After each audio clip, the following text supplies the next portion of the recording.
Hey, Prime members, you can listen to Crime and Sports early and ad-free on Amazon Music. Download the app today. In the depths of an Atlanta forest, a clash between activists and authorities ends in tragedy. I'm Matthew Scher, and on my new podcast, We Came to the Forest, we expose the hidden truths behind a shootout that left one activist dead and countless lives forever changed. Binge all episodes of We Came to the Forest ad-free on Wondery Plus.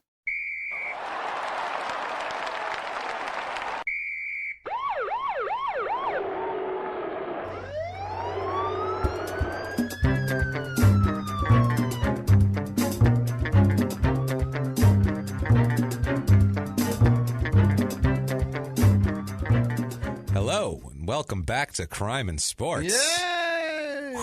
Do you hear that? Yay. I'm fucking sick. You are sick. My name is James Pietragallo. I'm here with my very sick co-host. I'm Jimmie Whisman. Thank you guys so much for joining us. Your yay is well warranted this week, Jimmie, because we have a cornucopia of wildness for you. I can't wait. Of insanity, a mountain of human tragedy. It's amazing. It's a fun one, though. It's just so much crime, wall to wall.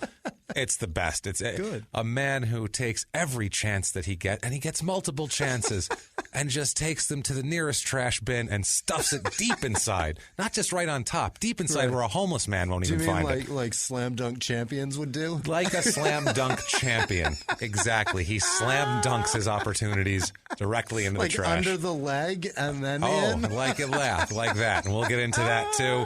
So much to get into this week. Before we do that, I just want to thank everyone for their iTunes reviews this week. We got a bunch this week, and it helps us immensely. I can't tell you how much it helps us. It brings us up the rankings. It helps us get sponsors. It is the way to help the show. So if you want to do that, please, new listeners, old listeners, take the 30 seconds.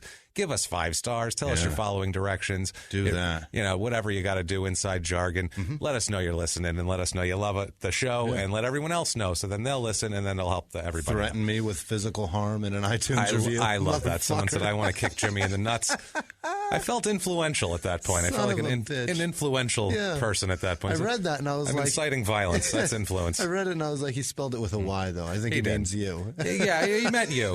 He means you, but he doesn't know. But he doesn't know. Right. Hope you guys enjoyed our holiday spectacular last week, our Christmas special. Joe's son, pretty much the most repulsive person we've covered. And he's in the group. Yeah. Anyway, he's the Mount Rushmore of repulsive. Zero redeemable qualities about it's him, the man. it's Tom Paine, it's Dave Meggett, it's those guys. It's we have a certain class. You can rob and you can steal. Right. You can even kill. But when you start forcing yourself on people in horrible ways, that's when we're like, okay, enough of you. And a gun. Using a weapon. The whole thing. It was not very Christmassly. No. We'll put it that way. No. It was the holiday spirit was not in him, There I would was say. no Noel in that. No. He was the Grinch who stole lives. That was the best title I could come up with, and I think it's apt for that. So go back and listen to that if you haven't heard it. It's wild. But this week, good God, Jimmie, we have to get into it quickly because it is nuts. There's just so much of it. It's a great long story. It's just there's so much. He's such a crazy bastard. This guy. It's Isaiah Ryder. Yeah. Otherwise known as J.R. Ryder. Yeah, because Isaiah Ryder Jr. That's why. Isaiah Ryder Jr. And he's so proud of the junior that he goes by JR to let everyone know his junior status, just to spread it throughout the land. If you're a new listener, there is an inordinate amount of our people who are named Junior. It's literally over the 25% mark at this point. I think this is number 14, I want to say, out of 49. That's near fucking... It's over 25%. That's almost 30%. That is nuts. That's ridiculous. It's beyond coincidence at this point. You name your kid like, Junior, why? they are definitely more apt to break the law. Absolutely, especially if they're athletic. If your child, and once again, I've said it before, I'll say it again, if your child has even the slightest shred that you believe that he might have in the future, the slightest shred of athletic talent, good God, don't name him after yourself. No doubt. Because you are in trouble. He's going to be in trouble. Else. Your family name will be doomed. Sullied. It's sullied forever. Jesus. This particular Isaiah Ryder Jr., this particular junior did sully that name. I love it. He started sullying it on March 12th, 1971, when he was born. In Oakland, California. Oh, shit, in Oaktown, He's an Oakland guy. Jesus. Yeah, he is. And the he was Oakland doomed comes from out of the him. Start, man. Oh, man, I'm telling you. It's He had not a great upbringing. Right. Parents, very tumultuous relationship. They got divorced when he was 16 in 1987. Yeah. Just very tumultuous. He had He has 2 little brothers and an older sister, and they were all raised. He says he's from the projects. That's one of his things. Like somebody asked him later on in an interview, what is it that people don't know about you that you'd like them to know? And he said, I'm from the projects. Straight hood, baby. Okay, then.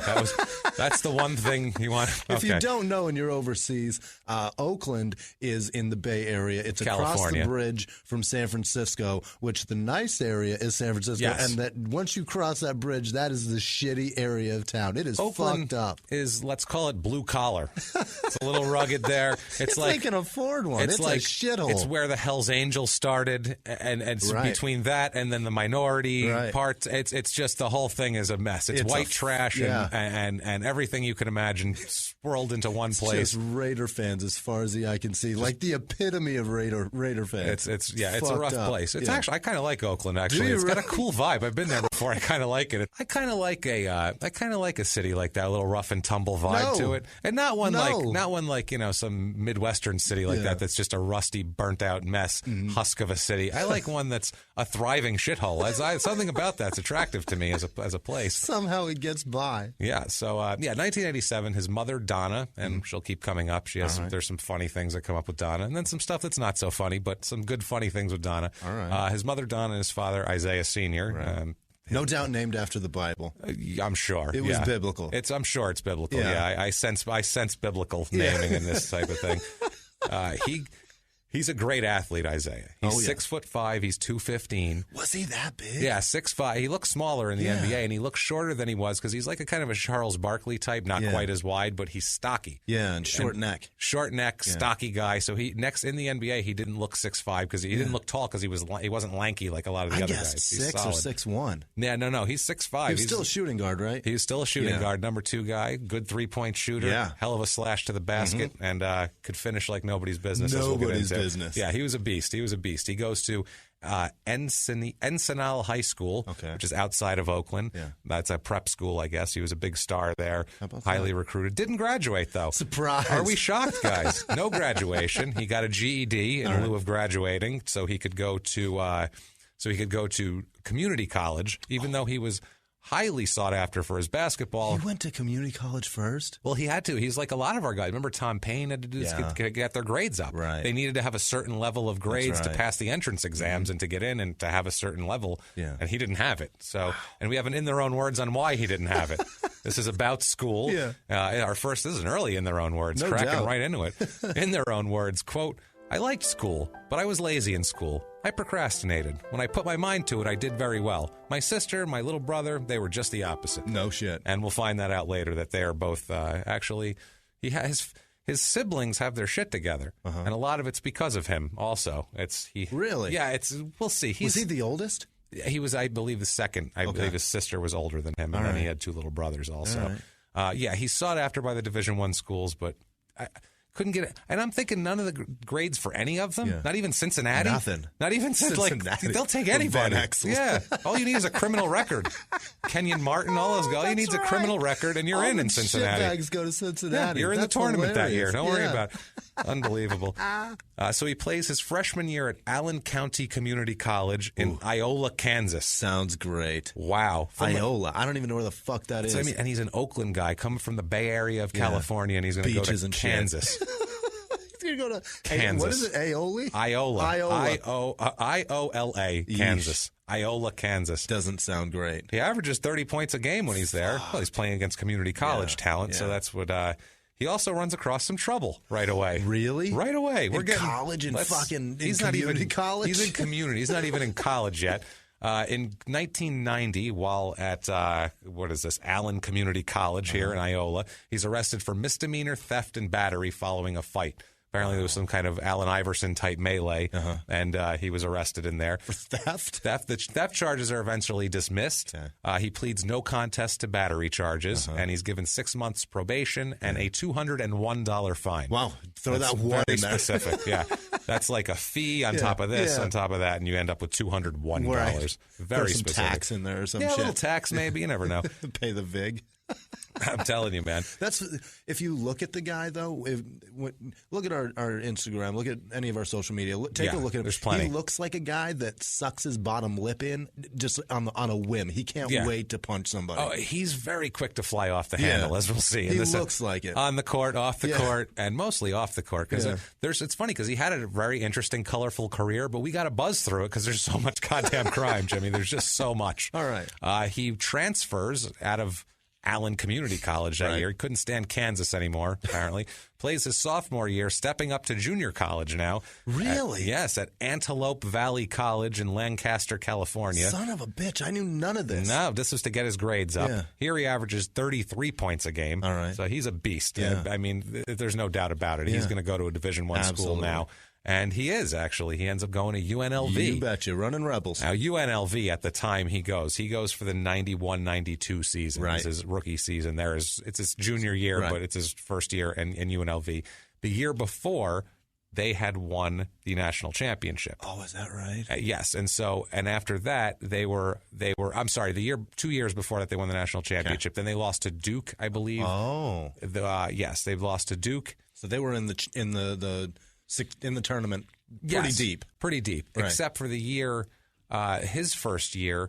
And they were Jerry Tarkanian is the coach. Jerry, if you don't know him, he's a character of epic proportions, college coach forever, known for violations. Right. He is the silver-haired middle-aged white man. As it gets. Yeah. His player could be standing on top of a corpse with a bloody knife in his hand, and he'd go, "Let's hear his side of the story. I think he should play tonight and get him in the game. He averages 22 per, and then you can talk to him afterwards." That's the type of guy we're talking about here. So I guess there was a deal where they made a deal with the NCAA where they could defend their national championship and lost to Duke that year. And then the next year they would sit out the tournament. All right. That was their deal. So the next year was the year he came in. The next year was the year he came. Gotcha. Exactly. And so he couldn't, no tournament for them in the first year. And they were dominant too the first year. He has another little trouble there that first year, though. Before that season's over, the 91-92 season, Get he has out some of trouble. town. No, he has a little bit of trouble. Vegas. I mean, this is the thing. We're talking about Las Vegas. UNLV is Las Vegas. The Runnin' Rebels, and they were such a good team before that with Larry Johnson and Ogden. Right. They were a squad. That was the team as I was a kid then. Yep. That was the team you wanted to watch. Yeah. That was like if you were a kid in the mid 84, you wanted to watch Georgetown and Houston and Absolutely. those guys. This was you wanted to watch Villa. Ideally, you wanted to watch UNLV and Michigan play. Fuck yeah. That would be perfect. Chris Webber and Juwan Howard and all those guys. Yeah, that's what dope. That's what you'd want to see right away. He's arrested on January 24th, 1992. He's arrested, spends the night in jail after he abused a worker at a Jack in the Box. Wow.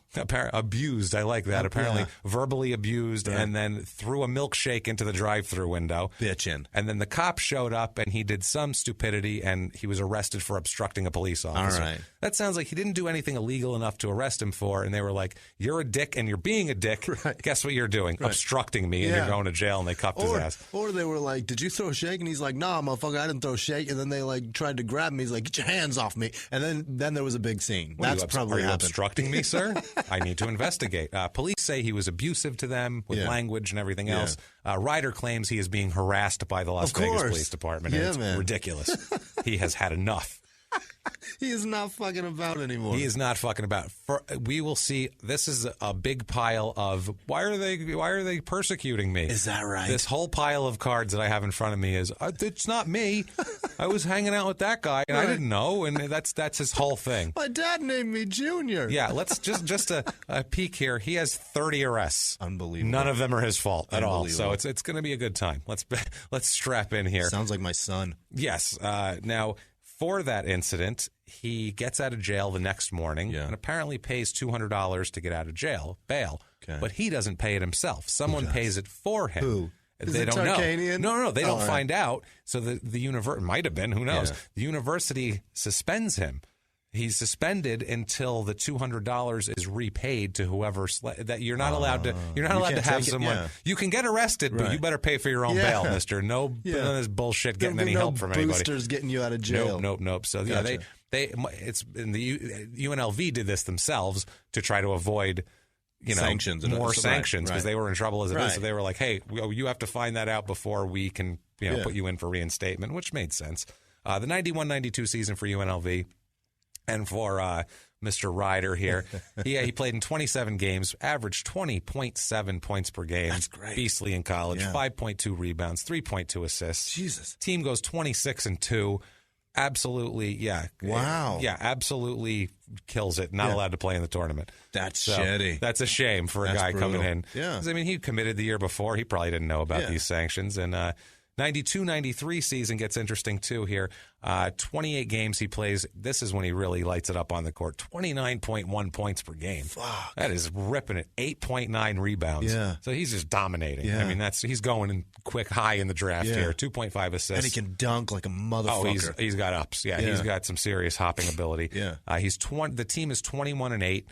No, they don't make the tournament, or they're not allowed to either. No tour. Oh no, they are allowed to, but they're not allowed to play on TV like in the regular season. What the fuck? It's the thing to fuck you in recruiting. Yeah. You're not allowed to be on yeah. TV because then the kids don't see you and they don't want to play for you. So Right. it's how you can screw people here.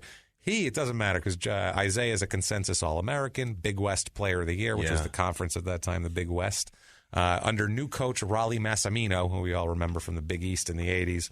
I hate that you say we all remember, and then I'm sitting here like a dog that just heard a sharp noise. Do I? He's a recycled old coach who is like one of these old-timey basketball guys, and they brought him in, and he was a complete tire fire. His and name was Raleigh? Raleigh Massimino, and they shit can him the next year. He's gone. Don't fucking go with Raleigh. If you give me any clues what he looks like, I'm picturing that fucking mustache and Raleigh fingers. No, he's a little guinea. He's just a little gin guy. Right. And if you're a new listener, I can say that all I want because my last name is so fucking long and it ends with so many goddamn vowels that you can't spell it. So eat shit. They do not make the 1993 NCAA tournament, which is the main tournament that you guys hear with the big bracket. Right. And if you're not a sports fan, a big bracket, and you pick, and even your March grandmother, Madness. your grandmother fills out a bracket. Everybody does.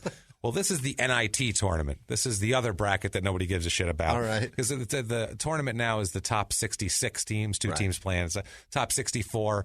This is 64 through 128, basically. This is the next 65 teams or 64 teams. So this isn't the top level of tournament here.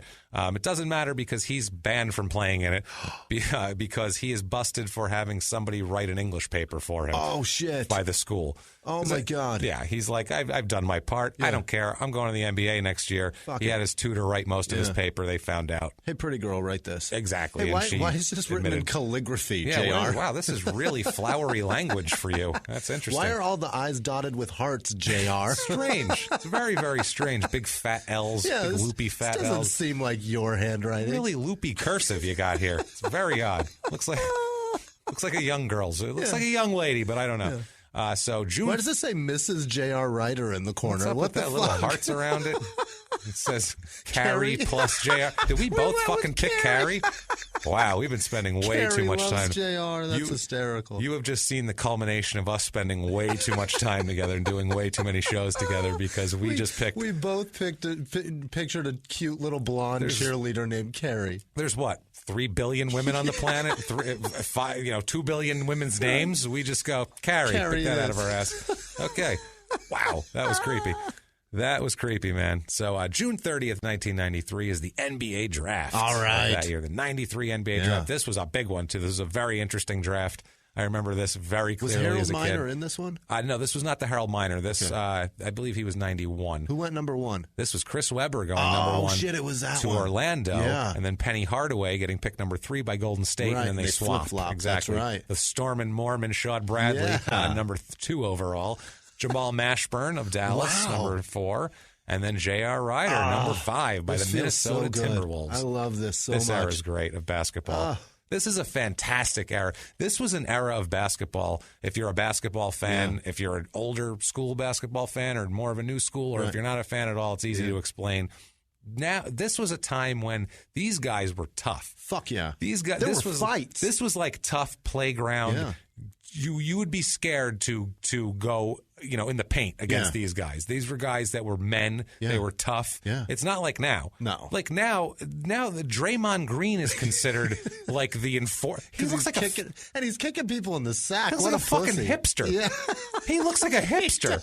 But that's not a tough guy. Fucked up hairline. Charles Oakley would fucking strangle him and toss him into the second row and be like, bring another power forward out. Yeah. Get out of here. Anthony Mason. Anthony Mason, get out of town. He had a fucking gap, and he had that fucking buzz right in the center. shit written in the side of his fucking head. He did. Bald head with shit written in the side of it. He carved the Knicks logo into the side of his fucking head. Didn't care. No. Diesel knocking people out of the way.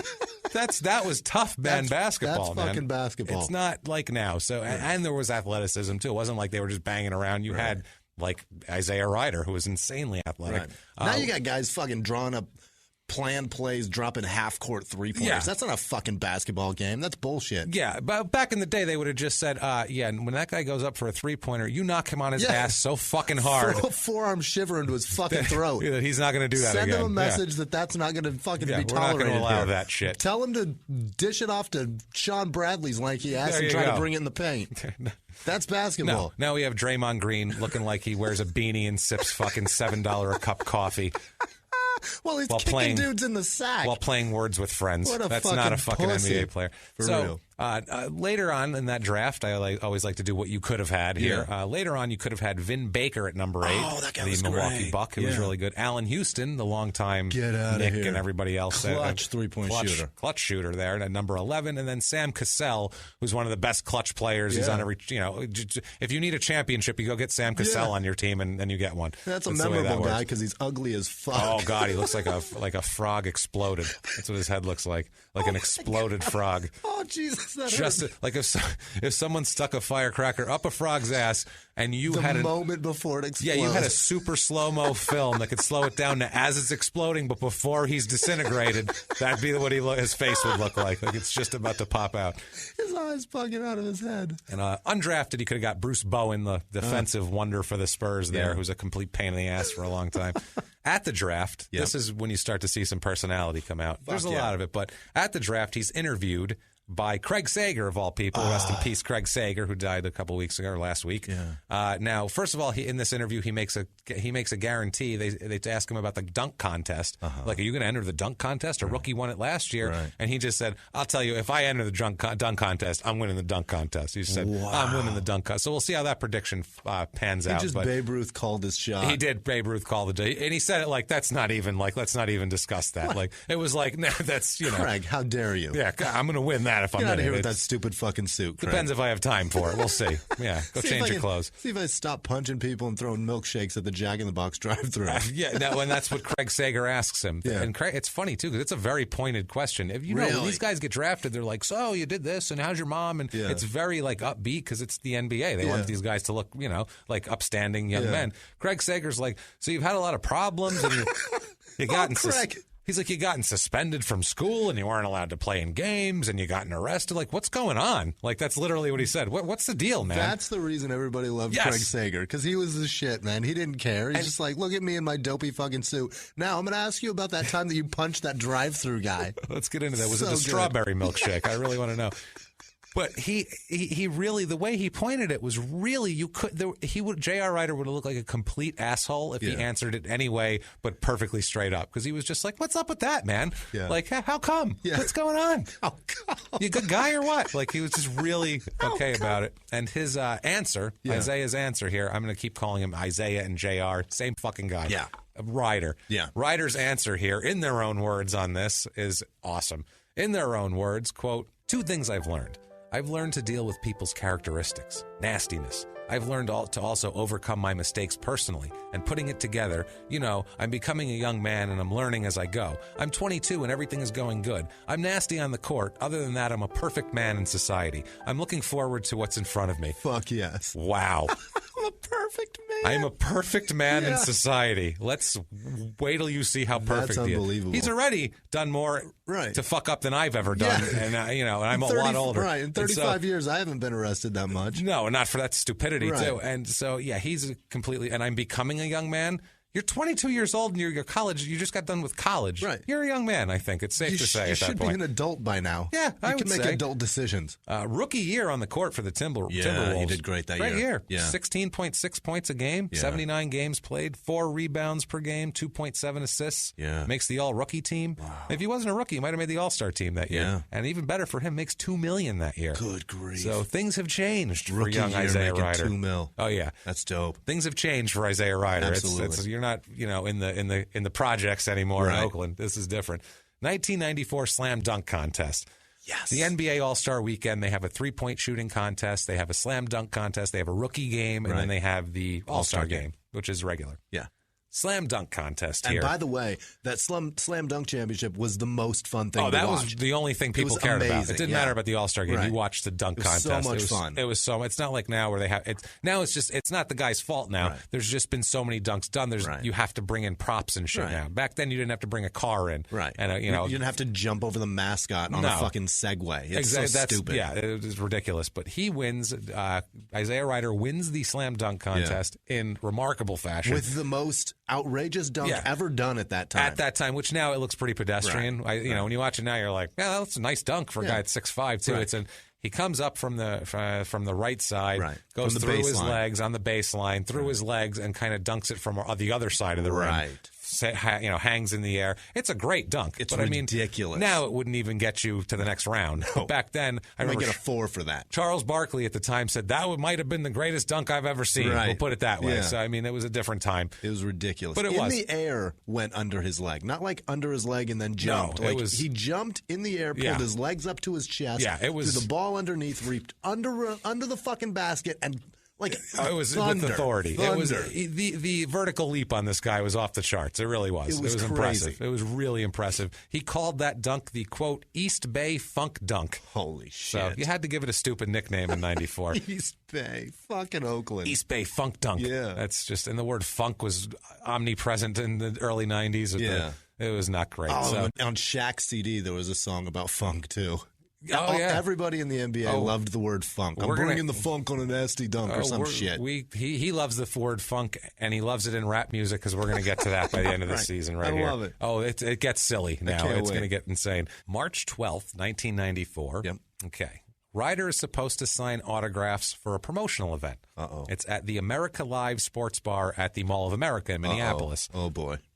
Which, if you're not from here, is like the hugest mall in America. Yeah. It's enormous. I think it's the biggest one in the world. It might be. It's ridiculous. It's a definite just a shining beacon of American gluttony and ridiculousness. It's capitalism, fucking with a gold sheen on it. It's capitalism not wearing a condom.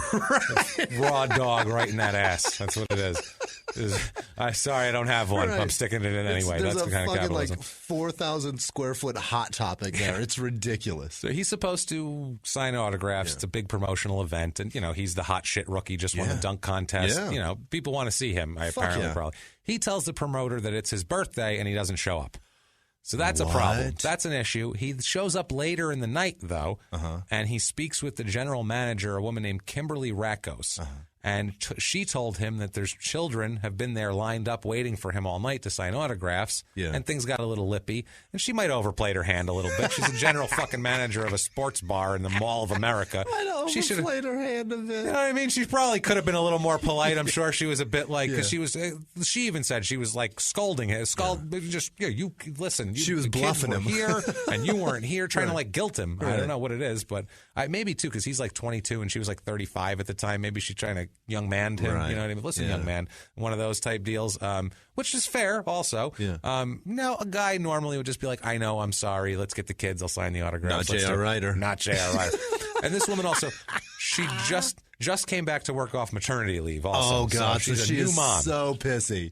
Not only that. She doesn't fucking want to be there. She'd rather her boobs are fucking engorged. She's physically frail also. Physically been through a lot also, and we'll get into why that's relevant. Her boobs are engorged, here. her tits hurt, and she's staring at a man that's 3 days late. She's furious. She's not a happy camper. Right. He's making $2 million. He doesn't give a shit that, her. But because she was the one who had to field the people like, I brought my goddamn kid down here. When is he coming? Right. When is he? I bought a ticket. I brought my kid here. This is bullshit. How many more cheese sticks can I buy in your dumpy goddamn restaurant? I can't eat any more hot dog on a stick. I'm tired. Apparently, he swore at her and got belligerent. I wonder what he said. So they went into the office area, the bar office, and before things went back and forth, and Rakos, the woman, ends up putting her hand on his elbow and said, quote, I want you to go. We're not getting anywhere with this. Wow. Which, that's whatever. Yeah. What do you think his response is going to be? Fuck you, fuck bitch. you, I'm leaving, whatever, something like that, right? He kicked her. What? That was his response to it. His response is to kick a woman. Is to kick the woman manager of a sports bar that he's supposed to sign up. He's in the wrong, right? Regardless of how shitty she was. So far now, he's in the wrong. Now he's even more in the wrong. The operations manager. It's sad that I know these people's exact jobs.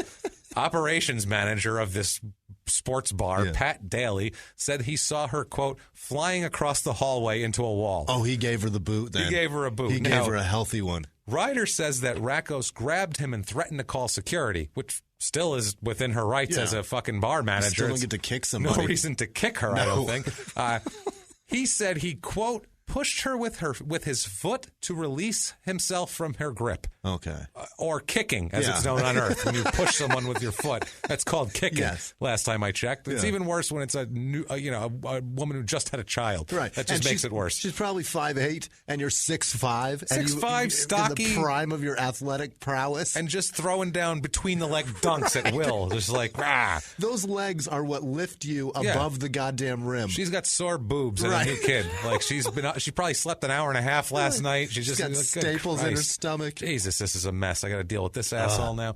Now, summer 1994. This is right after that. Federal authorities come to Isaiah with information that they heard a credible threat against his life on a wiretap. Oh my God! Of a suspected drug dealing crew. What the fuck? Right, like, why does he know a drug dealing crew? He shouldn't be involved with these people, especially to the level where they want to kill him. Is there another J.R. Ryder? No, it's him because they're talking about the basketball guy, whatever. So I don't know. Motherfucker that plays for the Wolves. You know him. Yeah, that Duncan motherfucker. So, between his legs, my ass. I'm going to put his fucking head between my legs. We'll see how he likes that shit. So, September 1994, for the Mall of America incident, he is convicted of fifth-degree assault, which fifth degree, I didn't even know there was that many degrees, but I don't know. How low does it go for the sports bar manager deal? He receives 2 years probation, 35 hours of community service. He's ordered to complete anger management training program and 30 days in jail, plus an $850 fine. Oh, that's steep that's as a lot. Fuck. That's a lot. In the end, I think he ends up doing like a few days in jail out of the 30, and the rest is whatever. He's got a friend at a car wash that signs off that he did some fucking community service. But the probation's a big deal. Yeah. He's perpetually on probation and breaking probation. Wow. That's the thing. So every time he gets arrested, it's always double whatever he did, because there's also probation. There's always warrants out for his arrest for not doing what he's supposed to do. It's nuts, man. And it all starts with a kick. All starts with a kick, baby. Unbelievable. So that's September. November, he does not let that. He kicked off his fucking criminal career. He does, but in November, you son of a bitch, I'm going to kick you in the ball sack, you bastard. I love it. He kickstarted. Kickstarted. Well, he's going to kickstart something else. He's going to try to kickstart his rap career. Awesome. His music career. Because on November 15th, 1994. Because at that point, too, there'd been so many rappers, right? If you're famous, you got a rap album back then. It got Shaq worse. did it with Fushnikins, and then he just tried to do it himself. I believe this is where it started with Shaq also, as we'll see here. It's Epic Records releases the album B-Ball's Best Kept Secret. Ugh. It's produced by Warren G, who is a famous, as we all know, I think it's Dr. Dre's brother, as a matter of fact. He's cousin, I think. Whatever. He's related to Dr. Dre, and he's famous, Regulate, and all that shit. We know who Warren G is. Nate Dogg and Warren G. It includes on the album are the players Dana Barros, Malik Sealy, Shaq, Brian Shaw, Chris Mills, Jason Kidd. Brian Shaw. That is the least street cred motherfucker I've ever seen. Dennis Scott. Oh, How about God. that? One less. One up you there for Orlando. And Gary Payton. Oh, boy. That one. He's tough. I'd watch out for Gary Payton. And also, there's also a duet here, because most of them have their own songs. A couple of them have. You just said duet. A duet. Look, I don't know what the fuck else to call it. A team up. Yeah. There's a song called Flow On that has Cedric Sabalas, the old scoring machine. I love Ced Sabalas, too. He could score his ass off. He needs to stop it. Oh, he was great. And Warren G together. What? Yeah, he's got Warren G on a collabo together. That's sick. Another song at the end of the last song on the album, just to really send it home, is You Don't Stop. And that has Dana Barros, who's another guy I don't think of as a rapper. Ced Sabalos. And then Grand Puba is in it, the rapper. I used to love Grand Puba when I was a teenager. Grand Puba, Sadat X, who was another guy, right? Yeah. East Coast guy. Yeah. Part of that, I think he was in with that. And Diamond D, who's another East Coast producer and rapper. That's wild. Yeah, it's wild. They got legit people on it. They did. Because it was the NBA. It was really going hard. And it's Epic Records. It was put out by a real record company. Yeah. Track 11, though, is by our guy, Isaiah Ryder. What's it called? It is called Funk in the Trunk. You can't get away from the funk. I found it on the internet. I found it online. We will put. It's fucking terrible. Awesome. The music sounds like typical mid-90s West Coast rap. All right. It's produced like a well. Whistle. Yeah, it's not that. It's the next level where it's a little harder, where they were trying to sort of match East Coast energy. But it's bullshit. It's terrible. I mean, he's a terrible rapper. He sounds, in the first 5 words, you're like, this guy's not a rapper. Like a layman could just be like that. Who is this guy? Right. Where'd they just karaoke? What's Stick going on to here? dunking, bro. Exactly. So he gets back on the court for 94-95, still with the Timberwolves. Yep. 94-95, plays in 75 games, has 20.4 points per game, 3.3 rebounds, 3.3 assists. Wow. Solid-ass season. Yeah. It's what you want out of this guy. He's only out year. for 7 games? That's it. That's dope. Not bad. $2.5 million per year that year. Makes $2.5 million, so can't go wrong there. Killing it. January of 95, though, Kimberly Rakos, the bar manager, the kicked mother there, files a suit against Ryder, saying she faces disabling injuries, limited future earnings, and humiliation. Oh, shit. So she's trying to get paid here. Yeah. And she's going to, as we'll see. Of course. Now, at this point, too, he has no problem paying. This is one thing about Ryder I will say about him. He's extremely generous. Really? Excessively generous. Really? If he wasn't such a fucking disaster, he'd be a great guy. If he didn't do everything else on earth that he could possibly do wrong, he'd be terrific as a guy. Very generous. He pays for his sister to go to Northwestern, which is a very good and very expensive school. Oh, my God. And graduate with a master's degree. Wow. So he paid for a shitload of school. Does That's he expensive. know that money runs out? I think he does, but at this point, he was a rookie, man. Wow. He's like, I got $2 million. And to him, he said, like, when he came up, he's like, man, I came up poor. $2 million lasts me forever. Like, that was his thing. Won't. No, it won't, as we'll see later. But yeah, so his sister, takes care of her. She graduates, so she's really smart. Obviously, you can't graduate from Northwestern unless you're pretty bright. Yeah. Also financially supported his 2 little brothers at this time. My God, he's a sweetheart. He's a sweetheart when he's not being a fucking idiot. I can't believe I just called a guy that kicked a lady that just had a baby. Well, called him a sweetheart. Here's another sweetheart thing that he does here. In 1995, a reporter asks him about missing a team flight because he's always. Here's one thing. We don't have time to get into all the lates and suspended for 3 games and late to a meeting and, didn't go to practice. Yeah. We don't. That could be the whole episode. That's how much fuckery during his career. So I'm going to hit the major ones here. Why didn't they talk about this? It's in the papers. I didn't know any of this. this. Well, we weren't paying attention. I was such a fan. I loved him. I didn't even think about it. I'd be like, he missed practice, so what? He can dunk like that. That's what I would have thought at 16. I wouldn't have cared. Who gives a shit? Yeah, who cares? See him dunk and go right through the legs. Do that under the legs in a fucking game. Give me the funk dunk, man. Come on. So, 95, a reporter asks him about missing a team flight, and he, without any hesitation, looks at this reporter and says, quote, I know people who can take you out. Hilarious. That's his response. Wow. So he goes from, I'm going to pay for all this, to, I'm going to kill a reporter. I'm going to threaten your life on camera. This is not the only person in basketball whose life he threatens. He threatens another guy. He has something in common with Jason Williams as far as threats go, which is pretty funny. Wow. We'll get into that, Jason Williams, episode 4. Yes. So August 30th, 1995, Ryder begins a 4-day jail sentence for a probation violation. Jesus. Remember those anger management classes he was sentenced to take for kicking the bar manager? Fuck those. He doesn't take those. He never does anything. To this day, never does anything the court tells him to do, ever. He makes you feel like when the judge tells him what to do, he just looks at him and goes, nope. No, that's what he does. Okay, fine. And he's not going to do it. Not going to do that. He doesn't like that. He's not real dependable. Yeah. Kevin McHale, the GM of the Timberwolves, says later, he describes him as he's like a friend that you like a lot, but he's supposed to give you a ride every day, and he always shows up late. So after a while, you still want him to be your friend, but you're not going to ask him for a ride anymore. Yeah. That's the way he looks at him. You get and an that Uber. Makes perfect sense. Absolutely. It really does. March 11th, 1996. This is where Donna, his mother, comes in. March 11th, 1996. Isaiah is ejected from a game against Utah. Okay. Really? He goes buck wild on the court, will not leave the court. Literally, his teammates are trying to push him off the court and I don't remember take this him. At all. Doug West is trying to pull him to Really? the locker room going, dude, come on. He will not budge. Holy shit. He is freaking out, yelling, cursing, doing his shit.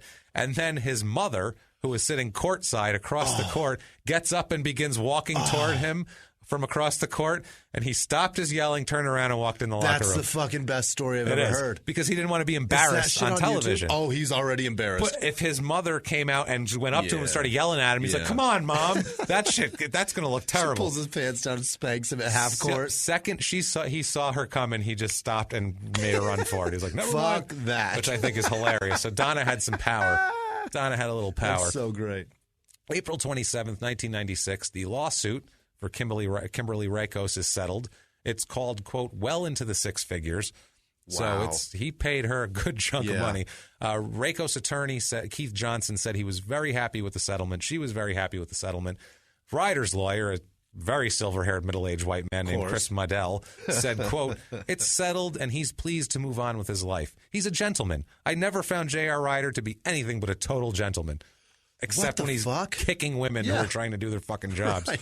So, especially, too, think about it. This lady's like, it's like 10:30 at night, and she's managing a sports bar. Right. She's exhausted, and she knows she's got to go home and tend to a newborn and all this shit. And she's got this guy breaking her balls. She's like, you know what? Fuck you, dude. Right. I don't want to listen to your shit anymore. My newborn is less fucking stressful than you are. Get out of here, you spoiled shit.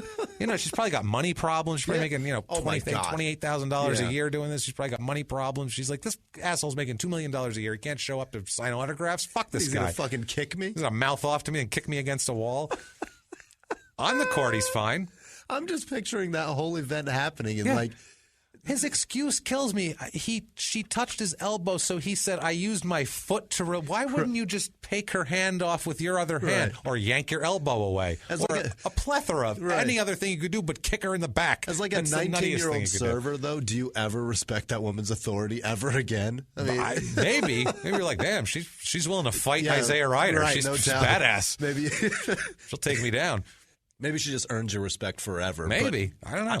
I don't know. I'm just like, look, maybe I just kick her next time she tells me my fucking drawer is short. Right. Then again, you'll have to pay well into the six figures if you do. She doesn't take any shit. That's a good point. So in 1995-96 season, he plays in 75 games, 19.6 points a game, 4.1 rebounds, 2.8 assists. Still killing it. Keeping it together on the court. Not bad at all. And off the court, making $3 million. So off the court? Well, no, on the court. Oh, okay. I got you. Paycheck. Yeah. It's his, you know what I mean. His mortgage is paid. His mortgage is paid at this point. Well, it won't be for long. Let's see here.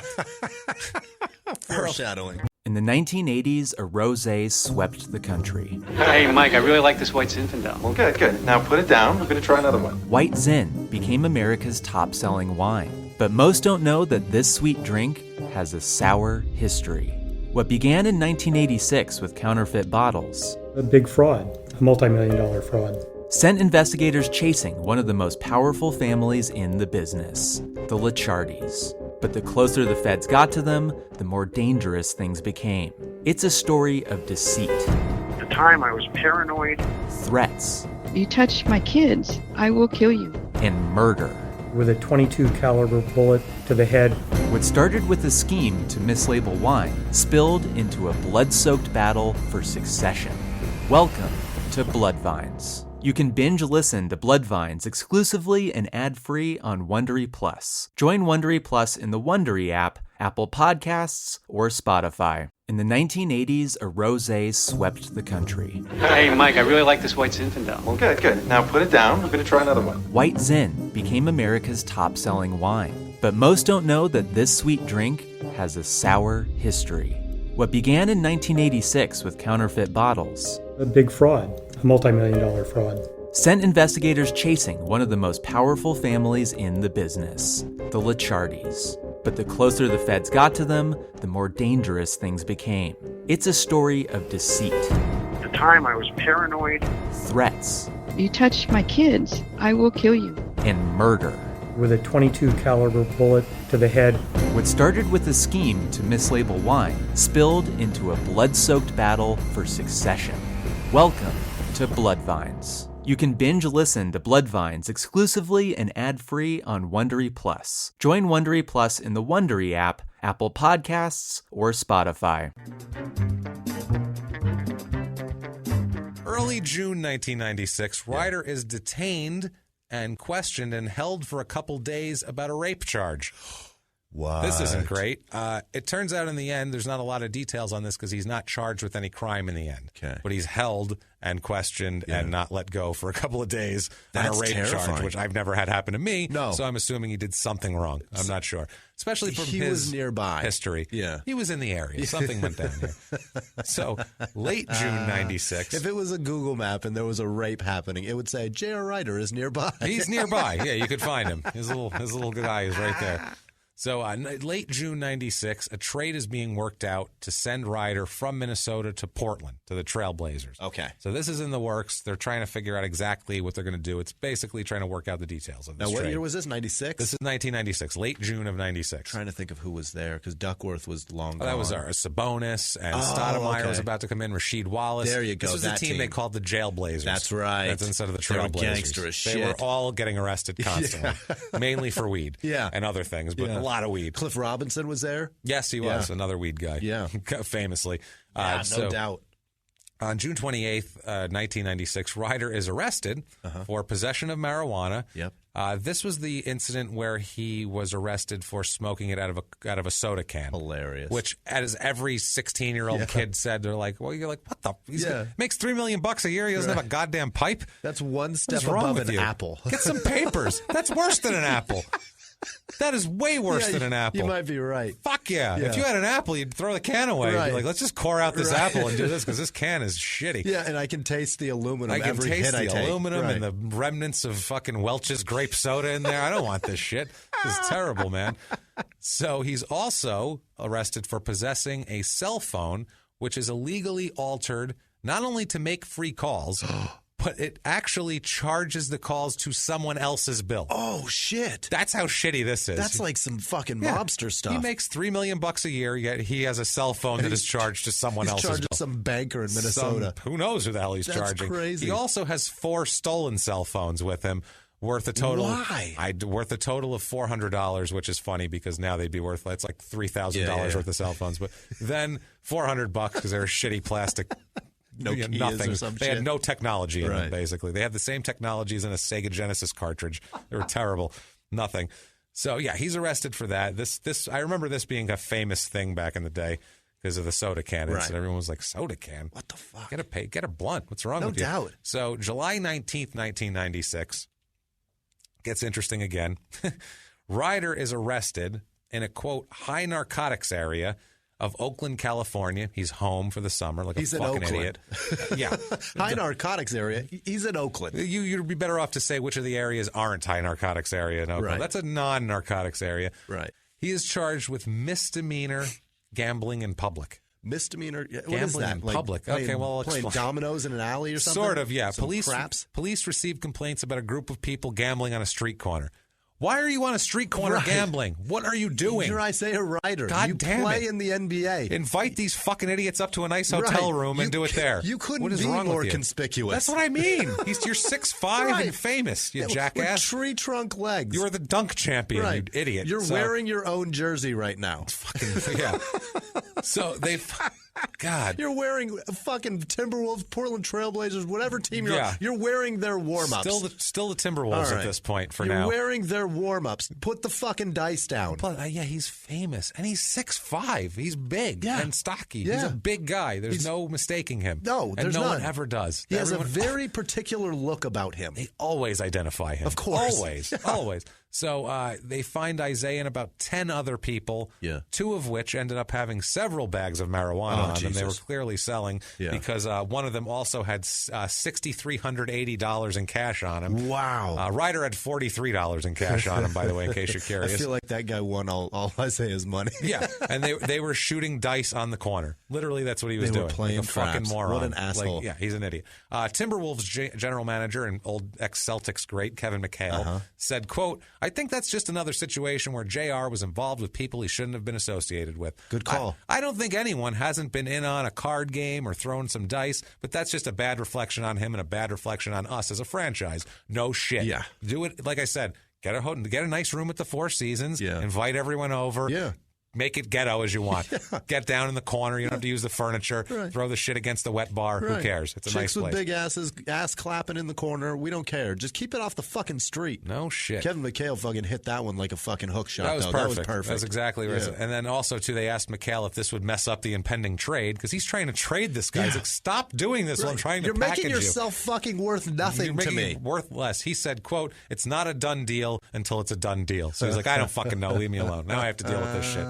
Ryder is released at 6 a.m., which is about 4 hours later. Yeah. And he's scheduled for court on August the 19th, 1996. All right. So that was July 19th. Now, July 23rd, 96, he's traded by Minnesota to Portland. They have to have him. Yeah. They have to. I need this guy on my team. We've only got 4 guys that have been to jail. We need 5. We need 5. Let's get it on.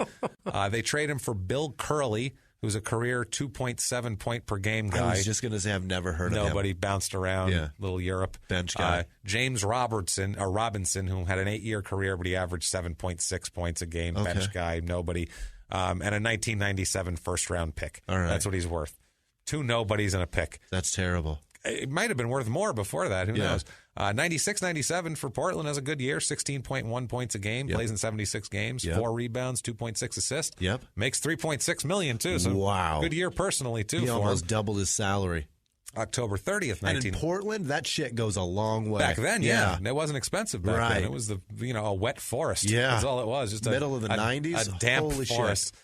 So October 30th, 1996, he's arrested again for possession of marijuana. Fuck, man. Obviously. That's, new member of the team. What do? You got to get arrested. Yeah. Establish your personality on the team. It's kind of like in a boy band. Right. You're going to be the bad one. You're going to be the shy one. You're going to be he said, I need to be the most arrested. Right.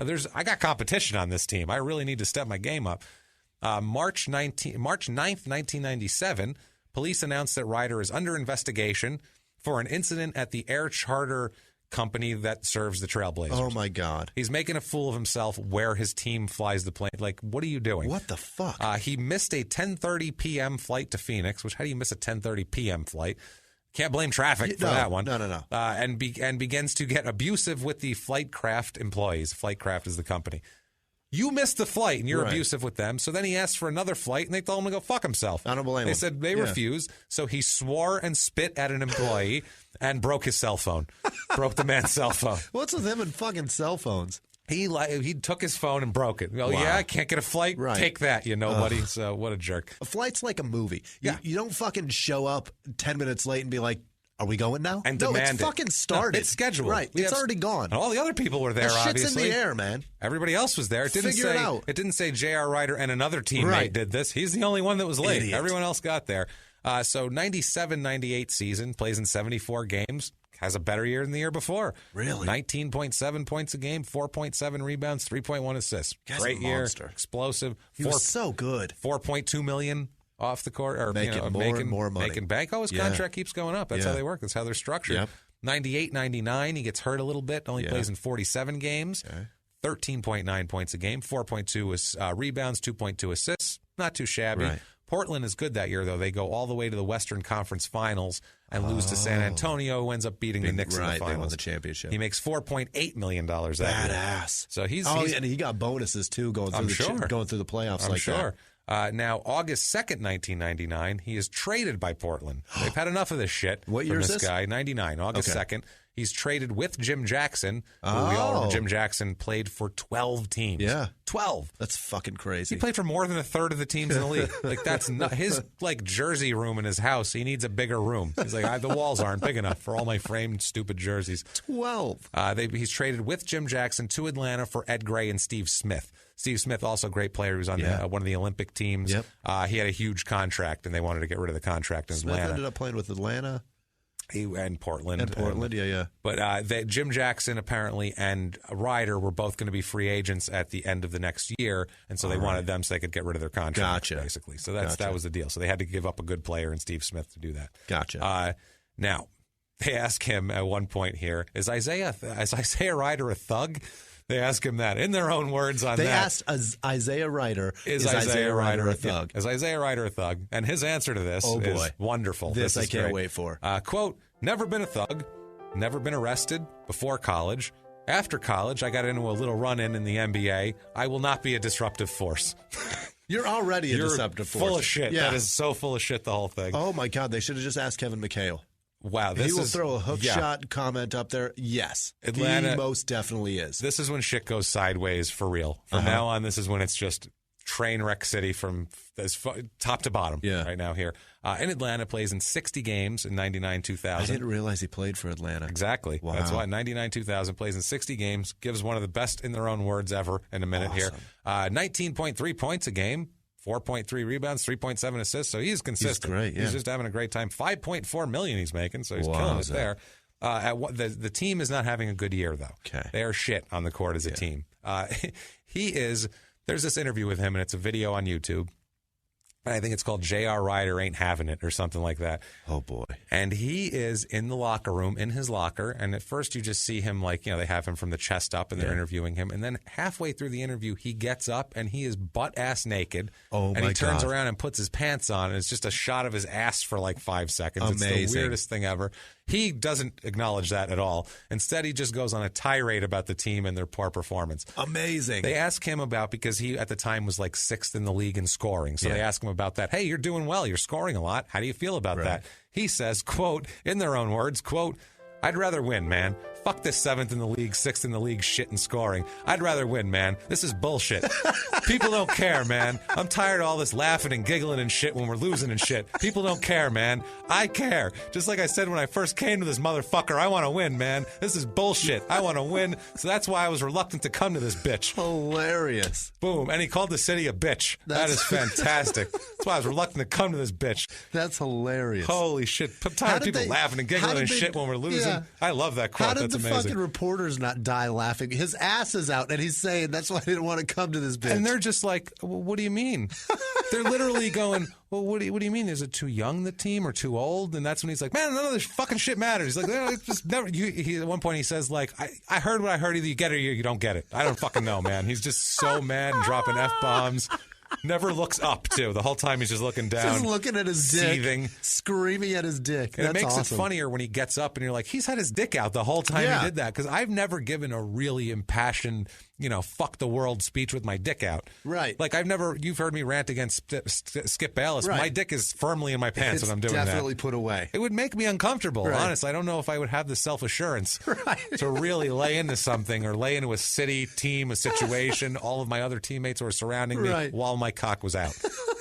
With cameras on me. And he's screaming, I'm tired of all the giggling and shit while we're losing. He's saying that to the team that's in the locker room. They're right there. That's I love amazing. that so much. I said that when I first came to this motherfucker. He got so mad. That's why I was reluctant to come to this bitch. Oh, Jesus. Now, during this season, good Lord, so much fuckery. He is found, over the course of the season, he's found to be smoking weed in an Orlando hotel room when they were playing the Magic. What? He blamed teammates Dikembe Mutombo, LaFonso Ellis, and GM Pete Babcock for calling the league to tell the league on him about it. The GM Babcock insists it was all him. It wasn't the players. He does not fucking believe that at all. He hates Dikembe Mutombo, much like Jason Williams threatened Dikembe Mutombo and tried to start a fight with him. During All-Star break, he said to Mutombo that he said to people on the team that he was going to, quote, to have his boys take Mutombo out. Holy That's what he shit. said. So he's threatening the lives of all-star centers at this point. The biggest man on the team. And he's enormous. Who Yeah, he's a barely monster. speaks English, and the only English he speaks are insults. Yes, that's it. That's I'm going to threaten this man's life. I'm going to threaten that man. A So he does. 7'2" guy with a flat top. That guy's dangerous. He's pissed off because this ends up costing him about $200,000 in the long run. That's So why much I think money. he's so angry.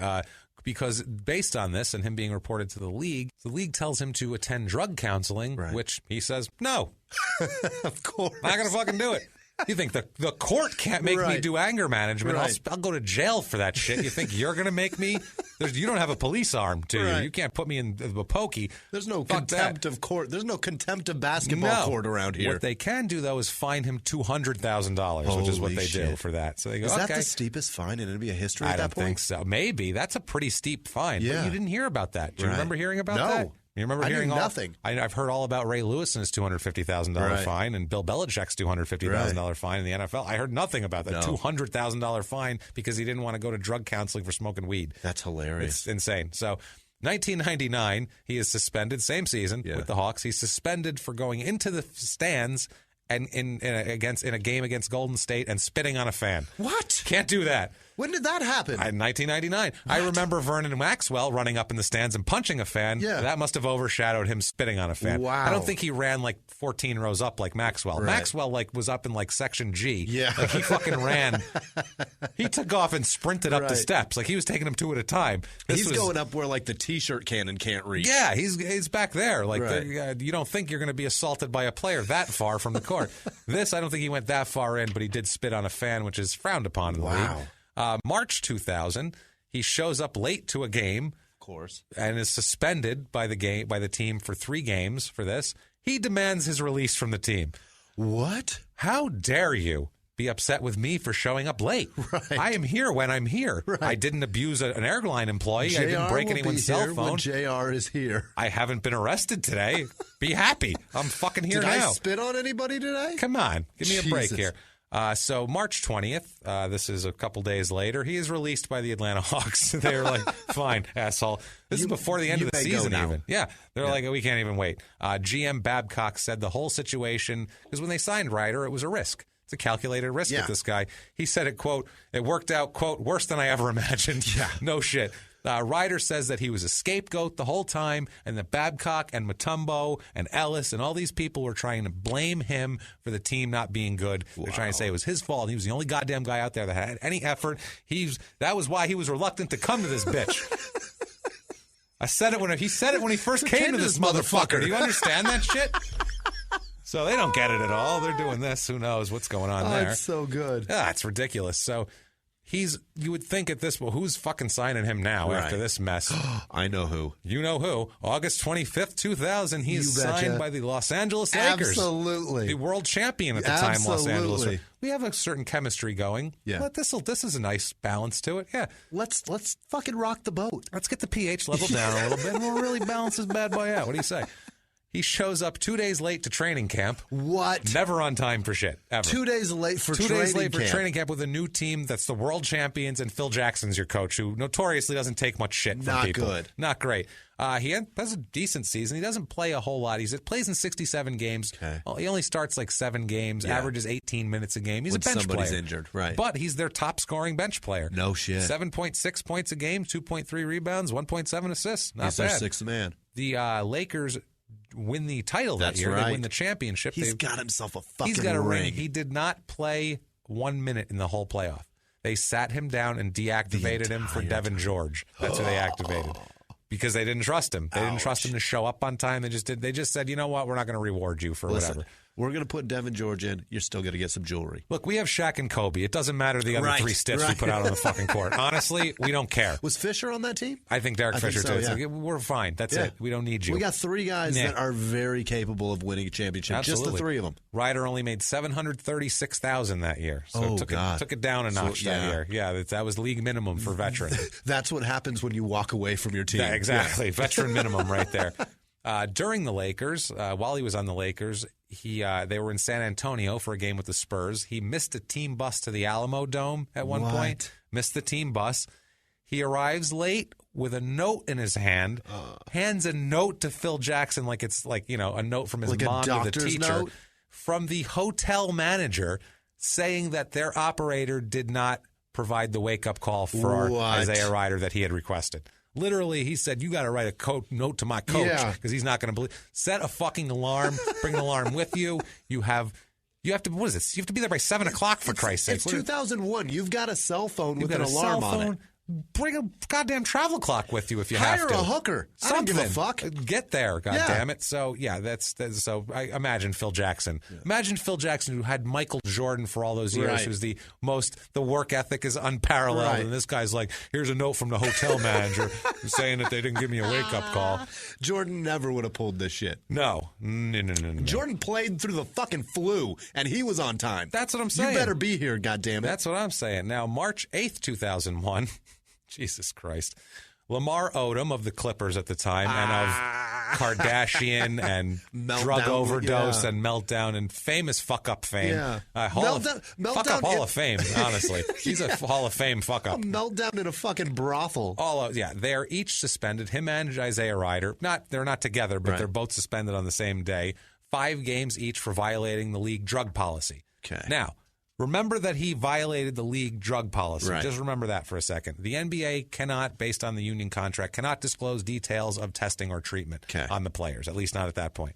So, but he's league drug program violated. Okay. Right. That's going to come up in a minute. So October 1st, 2001, he's got to be done now, right? He can't even. You would think so. You're on the world championship team with the Phil Jackson. You can't even pull it together then. No one's going to sign him, right? It's over. Denver Nuggets. Let's sign him up. Get the fuck out of here. Sign him up. Denver Nuggets, Jesus. October 1st, 2001. We need this guy. We need him. He made $112,797 that year. At that point, he didn't who play. did the Nuggets have in 2001? Jesus Christ, 2001. I don't even know. That's past the Mutombo years because he was on Atlanta by then. Mahmoud, Abdul Rauf, maybe. Yeah. Jesus, I'd have to look that up, honestly, the 2000 Nuggets, because the Nuggets went into obscurity. Was Jackson on that team? Maybe. Jesus, he was on 12 different teams. He was on there at some point. So many. So that was on October 1st. On November 20th, 2001, he is waived by Denver. Awesome. He plays in 10 games. Hilarious. They do not want his bullshit. Basically, he's just... And they said on the court he was fine. He averaged 9.3 points a game in the limited time. But they were just like, he's a mess. Yeah. I think he showed up late a couple of times. They said, no, thank you. All right, now 2002. Yeah. That's it. He's done there. It's November of 2001. Done they basketball. They wave him. It's over. No, in 2002, his first son is born. His first one. He figured out how to get through basketball with no children. He's got a girlfriend named Vanessa. Okay. This is his first son. It is Isaiah Ryder fucking Jr. You've got to be shitting me. Isaiah Ryder the third. He's just perpetuating it. And goddamn it, I have an even bigger surprise later that will make you're literally whatever you're doing at the time. I'm going to have to tell you, put it down because you're going to drop it later when I tell you what goes on. But yeah, he has his first son. Screws that up in the naming process. This is during the 2004 All-Star Game. He has an interview with John Thompson, who's the ex-Georgetown coach and a very imposing man and a very straightforward man. And he basically grills Isaiah Ryder for 10 minutes about why you're such a fuck up, why you fucked up. Isaiah wants to make a comeback in the league at this point. He's talking about basketball. It's the most uncomfortable conversation he's ever had. It is, and he answers most of the questions poorly and badly. And John Thompson says at one point, I don't believe you. He goes, I don't believe you. Because he keeps asking him, well, what, you're saying everything that was a problem in the league for you was professionalism, being late. Why would I think that now you'd be professional? Right. And he's like, well, I've learned a lot. And he's like, I don't believe you. And he's like, I just need that chance, man. Blah, blah, blah. And he says all this humble shit. And here is on why he's not. And they asked him, well, why aren't you in the NBA right now? Why do you think you're not in the NBA? Right. Here is his answer in their own words. Quote, I don't think I should not be in the NBA right now. I think I should be playing. I've made mistakes. Most of the things I've done have hurt myself. So I want to get back out there, get another chance again. So I think why I'm not playing, people just have question marks maybe. I've never failed a drug test. I'll test every week if you want me to. And then he goes on to repeat just over and over again how he has never failed a drug test in the league. Then why the fuck were you suspended for goddamn drug policy 3 years earlier, you asshole? That drove me nuts. He keeps lying later on. I think people just have question marks, like, if we go out to get a strawberry shake, are they going to wear it? Are they going to wear it? Like, can I be trusted from the hotel to the goddamn arena without getting arrested? Am I going to abusing a team official or am I going to kick a lady that just had a baby? Can you trust me around women in sports bars? Okay, there's lots of things. Do I have a pipe to smoke my weed out of? Do my cell phone calls charged to me personally? Or are they charged to strangers? There's a lot of question marks. They have a few questions. So, Jesus. February 14th, 2014, Valentine's Day, or 2004, I mean, Valentine's Day, he announces that he would like to make a comeback in the NBA, officially. Guys, right now, crime and sports movement, everybody, Jimmie, everyone standing before me, I'd like to announce that I would like to play in the NBA. Me too. I would love to go play in the NBA. If you want to throw a couple $1 million at me, I can do it. Yeah. I can dribble a little bit. Decent outside jumper. I can throw the ball around. Just saying. Right. I'm not going to throw it down, but I have as much chance of getting back in the NBA at this point as this fucking idiot does. So they ask him, this is another in their own words from this interview. John Thompson asks him, what have you been up to? What have you been doing with yourself? Yeah. And this is what this asshole's been wasting his money on. This is the typical stupid shit you would hear 10, 15 years ago that an athlete is going broke doing. Yeah. Okay. Quote, in their own words, quote, I work out, I shoot, I stay ready. I don't know if I'm going to get a call or not, but I stay ready. I'm an investor in a movie. I put $1 million into a movie. Oh, my God. Movie is called Black August. My recording studio I built in my house. Oh, no. I've got 2 of the local producers. I have several artists. Shit. We have a few albums on each artist, and we're going to go take them to L.A. and try to get a deal or maybe do the independent thing. Who does he think he's Master P? What Fucking the idiot. fuck? How many fucking people have done What that? have I been doing? I've got this up? money pit where I just throw hundreds into it, and it's all on fire. That's what I've been doing. And the whole interview is how he's changed. This is his life now. He had a son. He's doing fine. Yeah. So later on in the year, he is charged. I have a baby, and I've been changing his diaper and wiping his ass with $100 bills and throwing them straight into the fucking trash. That is still a much better fucking investment than a fucking music studio. And a terrible independent movie that we'll get into. 2004. I'm fucking furious right now. What a dick. It gets stupider, believe me. I threw $1 million into a fucking movie that you've never heard of. Unreal, man. So, James, this is I'm so furious right now.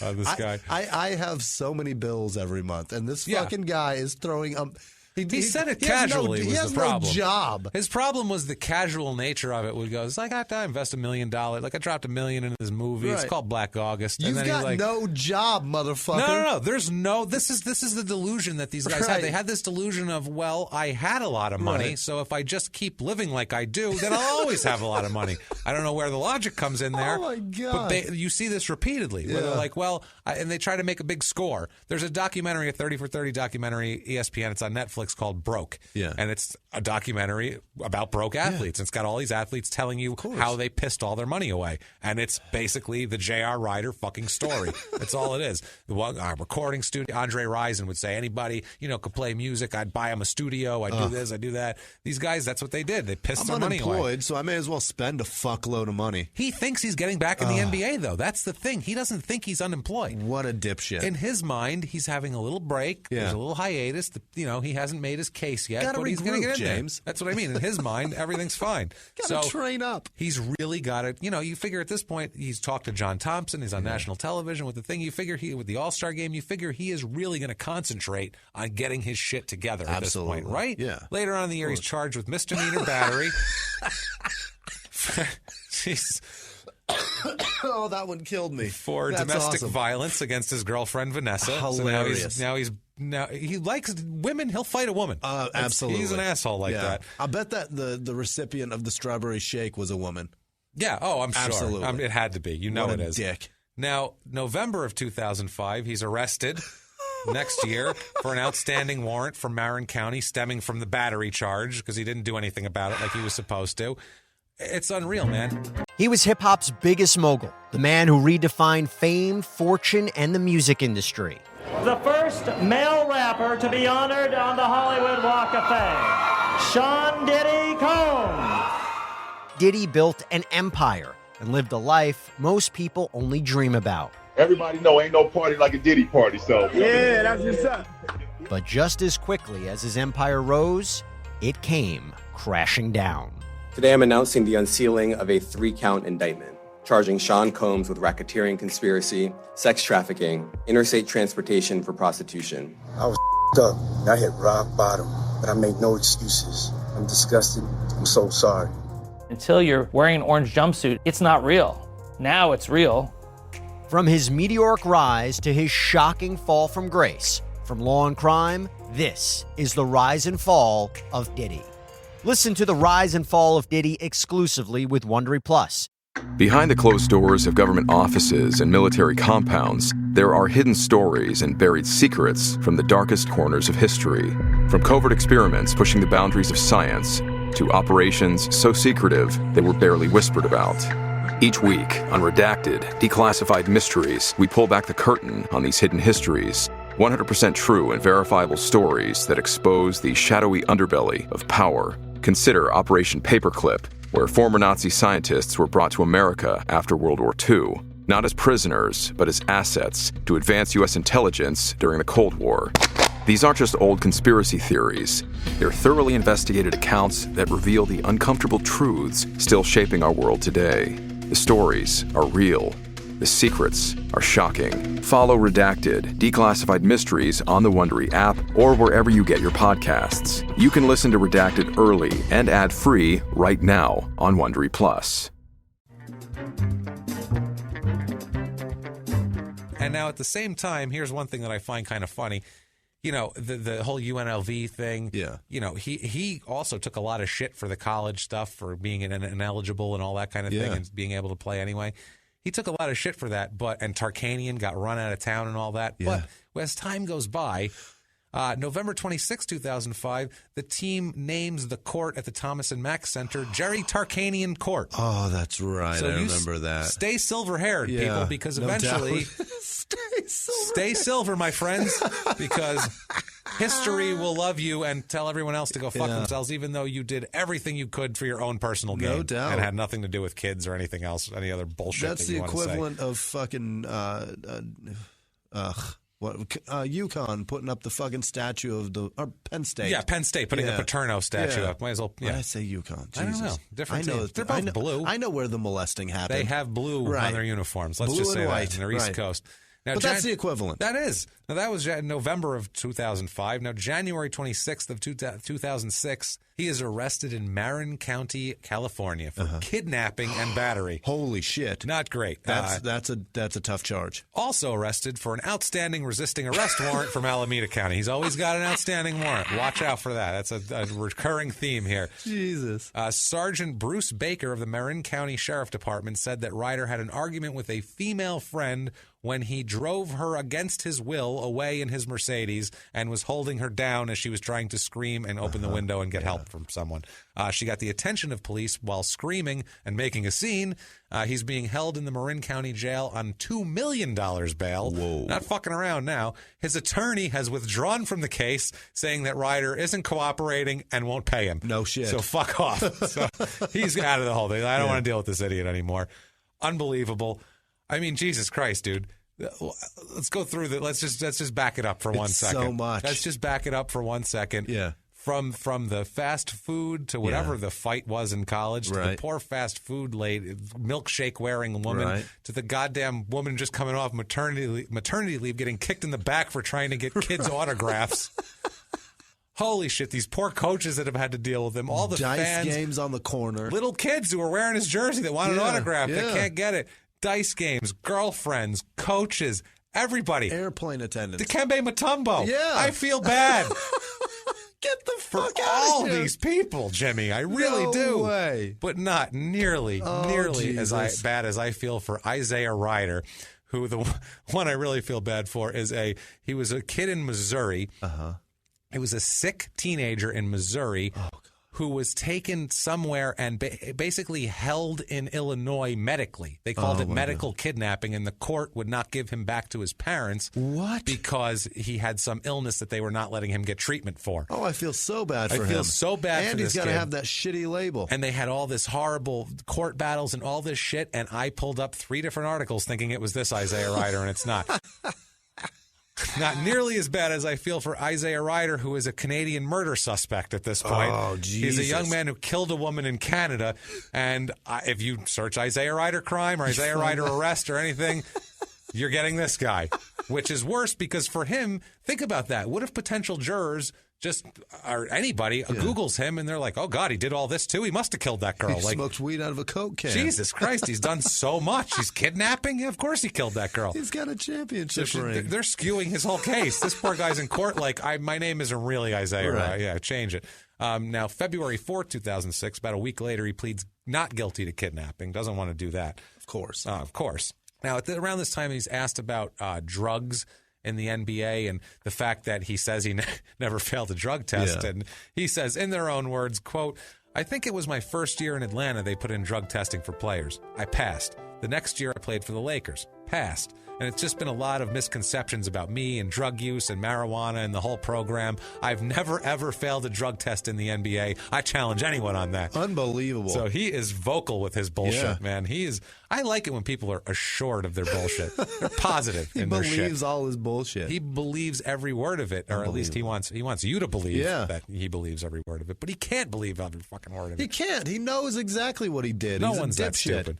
Now, mid-2006. Meanwhile, real quickly, at this point, I had heard that he was a major pothead, and he fucking just can't stop. He's smoking out of Coke cans. Yeah. And now, at this point, too, it is said later on that this is when he starts lacing his shit with cocaine also. Oh, Jesus. It's not enough of a kick, the Yeah. weed. He needs a little more something. Yeah. Cocaine, Jimmy. I can't do enough when I'm stoned. Fucking put some Coke in this. So there's a little bit of financial difficulties Oh, here. surprise, surprise. Now, in 2004, during a John Thompson interview, too, he asked him about money. Are you trying to come back for money? He goes, nah, man, money, I got plenty of money. He's like, I'm fine for the rest of my You're life. I'm not unemployed concerned. and you drive a Mercedes. Yeah. You're fucked already.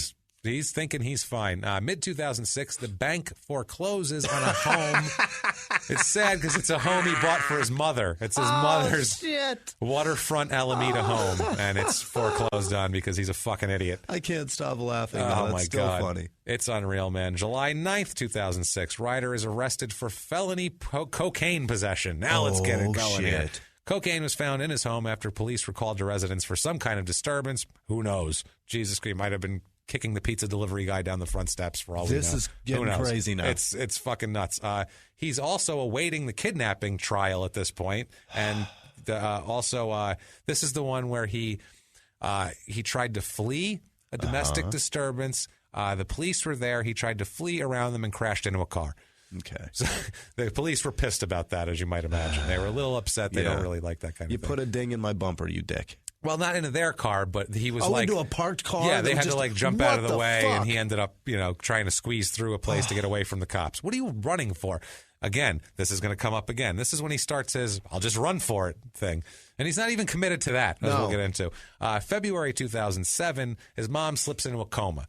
His mom has an illness and slips into a coma unexpectedly. You've already lost her house, and now you're fucking going to lose your mom. And this is not great. But we'll get to a quote later where he blames all his previous problems on this. Yeah. He's like, well, once that happened, it was like, you had 25 arrests before that. If Don't I'm blame it his on mom, though, I'm going to fake a coma and just lay the fuck down and be Jesus. like, just unresponsive. Don't tell Isaiah I'm awake. Don't tell him I'm awake, please. Just fucking I need get a him break. outta here. I need a break, man. I just need a break. It's like the fucking water boy. It's been 30 years of this shit, man. It's enough. Whew, man, exhausted. I am tired. So February 8th, 2007, Ryder pleads guilty to several charges, including felony cocaine possession, battery, evading a police officer. He is sentenced to 7 months in jail. Oh, boy. Which you, sir, may sort of fuck off, I guess. At least for now. At least for now. 120 hours of community service and a drug program. Oh, shit. Think he'll complete those, Jimmy? Fuck no. Let's see here. No. Also, 3 years probation, because we got to double him up for that. Oh, boy. The victim in the case, the woman who he assaulted in the car and kidnapped, said, quote, I care about JR a great deal. I'm not afraid of him. I would like to see him back to the person he was. I'm afraid of him. I'm afraid of him. Fuck And I wasn't even kidnapped and stuffed in a car. He's reckless as fuck. So the sentencing comes around here. After that, and prosecutor Thomas Brown during the sentencing said, quote, he's been a danger to people, to law enforcement, and he needed to be sentenced appropriately.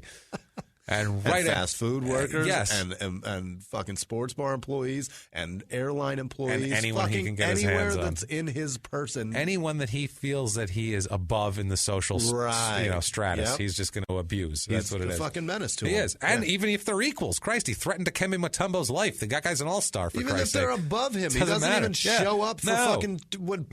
Phil Jackson can't get him to show up for shit. I have rings. You want a ring? We just won last year. Every finger. Doesn't care, but he wants to win, man. Remember? Thought he wants to win. Now, right after this, Donna dies. His mom dies also. It's not great. That's bad. He doesn't get to. She dies while he's in her jail. Son's a fucking idiot. While in jail, too. She was in a coma for a while and was brain dead, and eventually they pulled the plug. May 2007, he's released from jail after about 3.5 months. Yeah. Serves about half of his sentence, which is fine. It's what you expect.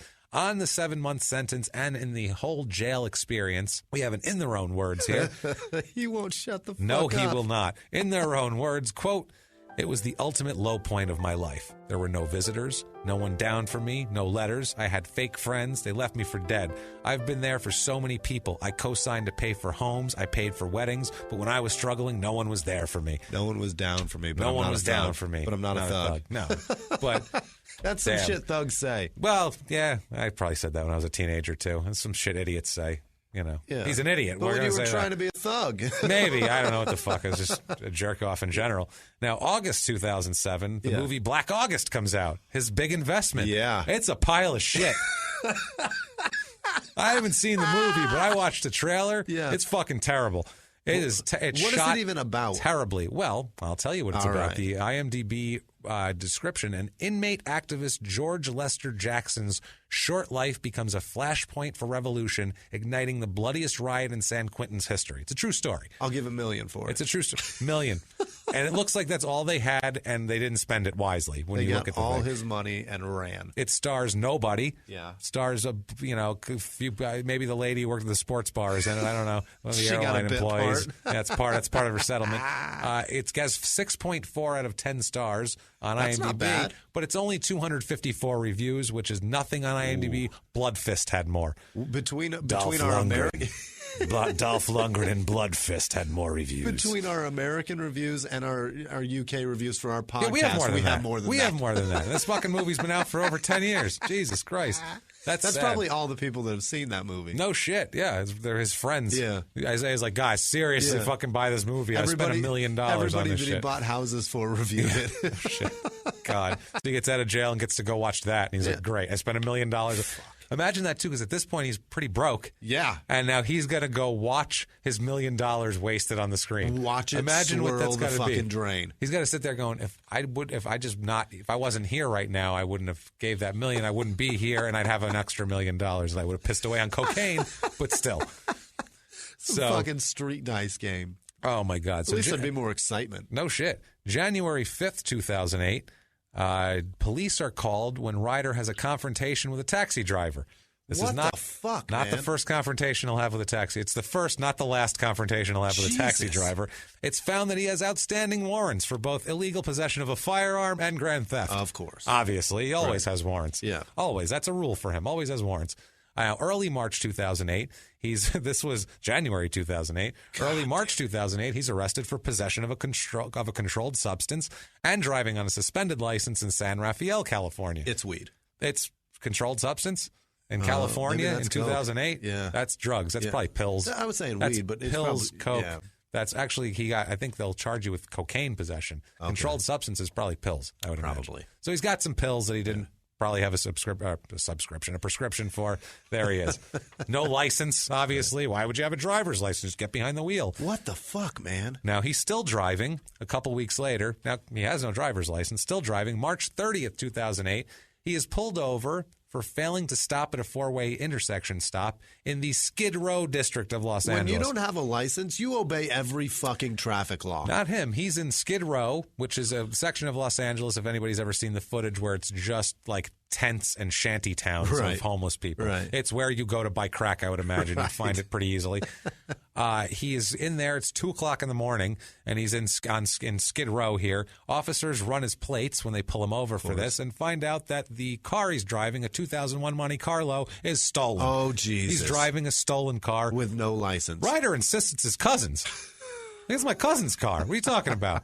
It's my cousin's. Why is it reported stolen? Why do you report it stolen from South Los Angeles then, you dumb fuck? And why are you here? He said, yeah, sure. Go take my car to crack fucking den and go buy some shit and get busted in it. Thank you. He's being held on $25,000 bail on Grand Theft Auto. Yep. Obviously. Idiot. Wow. So, April 2000, because think about it, this time he's been retired. He's been living home. He moved home. Yeah. He has broken every rule. That's where you go. Plus, I know at this point he's going to church. So he's found religion. Yep. He's moved home. Yep. He's named his kid a junior. Right. And he's stopped talking to all the silver-haired middle-aged white men. He didn't pay his lawyer, so he doesn't have a silver-haired man. He has broken every goddamn rule we have. He's named Everyone. Junior. And he's a junior. He's literally playing with fire. Yeah. He's just, he's rubbing right up against it. Us, I just don't do anything. Stop. Don't do anything. Make no more phone calls. No. None.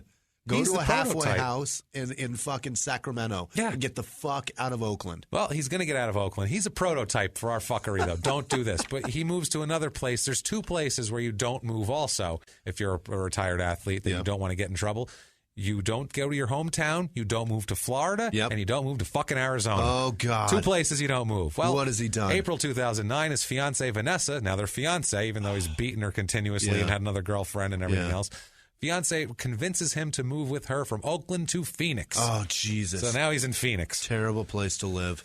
Not great, especially there's a lot of fuckery for a retired athlete to get into here. Yeah. Now, September 10th, 2009, Ryder announces that he's attempting a comeback in the NBA. Oh, God. He's 38 years old. You are not in your prime, sir. No. His agent, Joe Lee, he's got an agent. His agent said he tested him to see if he would do it. He kept for 2 weeks. He would give him times to call him and see if he would call on time. Right. And he did. So he was like, I decided I'd work with him. That's the fucking test to see if he could be in the NBA? I knew he had basketball. Well, to see if he would represent him. I knew he had basketball talent, but if he wasn't willing to show up on time and be professional, I wasn't going to do He can't make a phone call. He can't play in the NBA. Exactly. So, he says that the New Jersey Nets are considering bringing him to training camp, even though they don't expect him to make the roster. They'd like to take a look at him.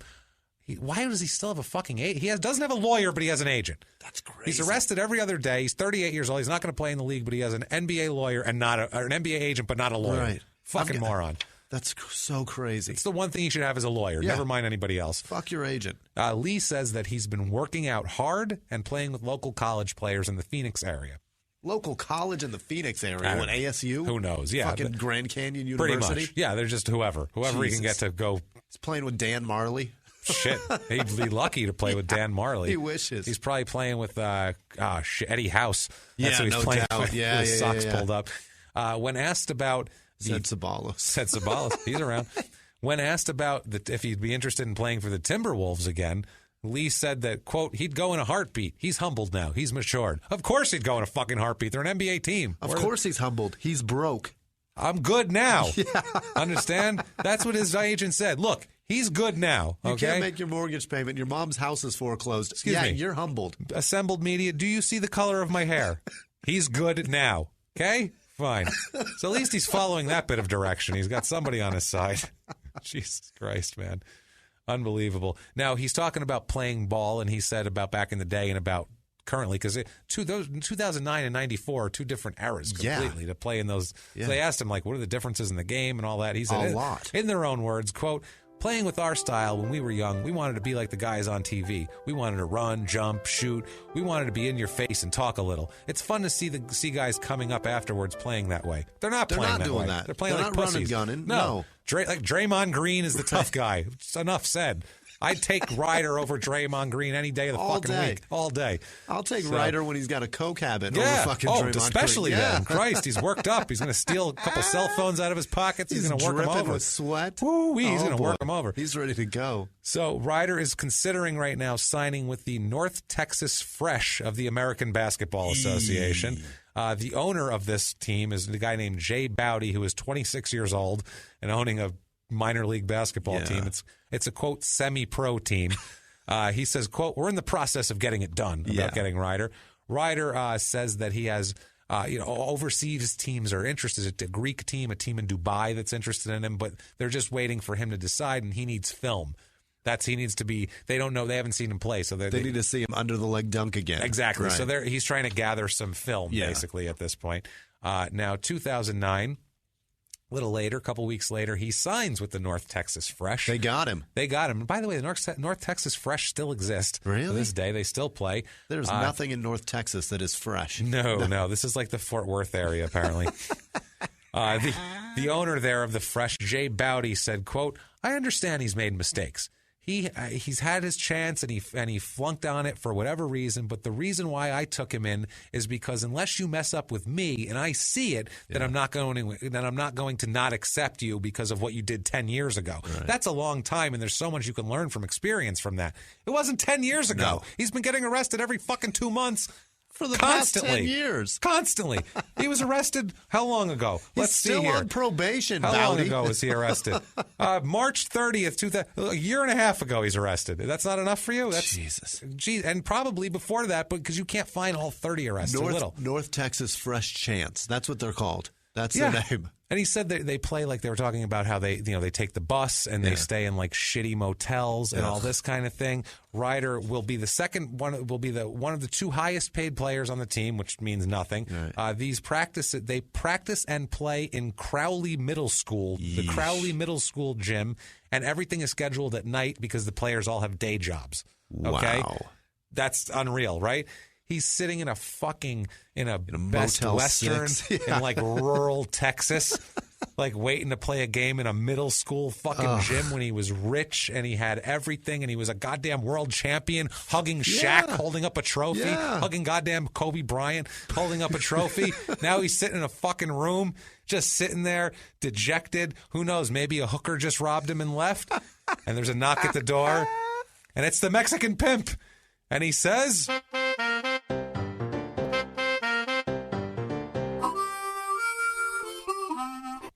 "How is it you've come to arrive here? Why are you here? Why do you come? Why do you come? Let me pour you a drink. Why are you here? You play with Shaquille O'Neal, the Kazam. You play with him. That's no good. That's not good enough. Why? Holy shit. Why you come here? So Antonio Banderas. How is it you've come to arrive here?" And then poof, he's gone in a puff of smoke, and then the police come in and arrest J.R. Ryder for something that he did a year ago. For something else. Unreal. He's on probation. Jesus. So they asked him in this interview about being, on the North Texas Fresh. Yeah. They asked him about his finances at this point. Hey, how you doing with the money? Yeah. And he says, quote, in their own words, quote, "That's not public. That's no one's business whether I drive my Bentley to practice or ride with the coaches. I'm able to eat, able to feed myself and feed my family. And borrow 2001 Monte Carlos from non-existing cousins and get arrested for driving them." Bentley because you didn't drive it, and we know it. Sir, you don't have a driver's license. Right. Never mind a car to drive. You would be arrested if you drove that car. So March 2010, another son is born for Isaiah. Oh, my God. Guess what he fucking names him? No fucking way. Isaiah the Fourth. The fourth! What? 2 juniors. One's not enough for this goddamn guy. You don't get to do that. One is not enough for this fucking guy.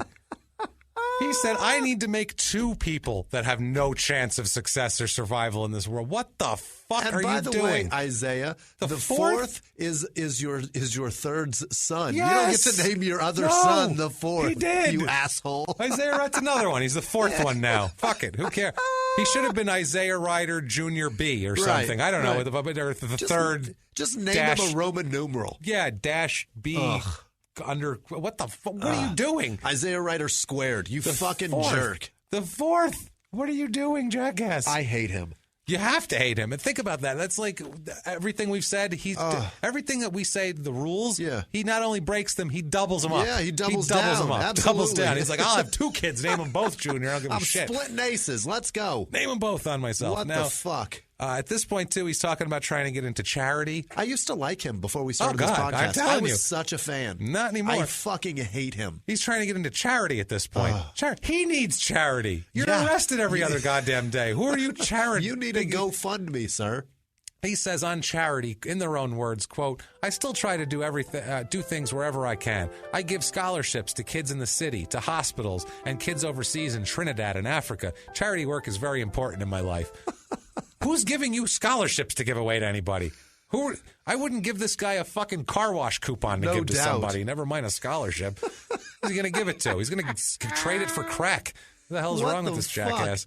Now, April 4th, 2010, this is in Phoenix, by the way, in Mesa, Arizona. Ryder and his fiancée, Vanessa, get into what he describes as a, quote, tussle. I remember this. A tussle in Mesa. It's out on the front lawn of their house. Yep. Neighbors call police after seeing them have the altercation. Ryder's version is that they say that Ryder wanted money from the fiancée and that they argued and she tried to walk away. She got in her vehicle and the witnesses said Ryder saw her get in the vehicle, opened their door, yanked her out, and ripped her purse away from her. And they wrestled over her purse for a moment, and then she fell down, and Ryder takes the purse and runs away up the street.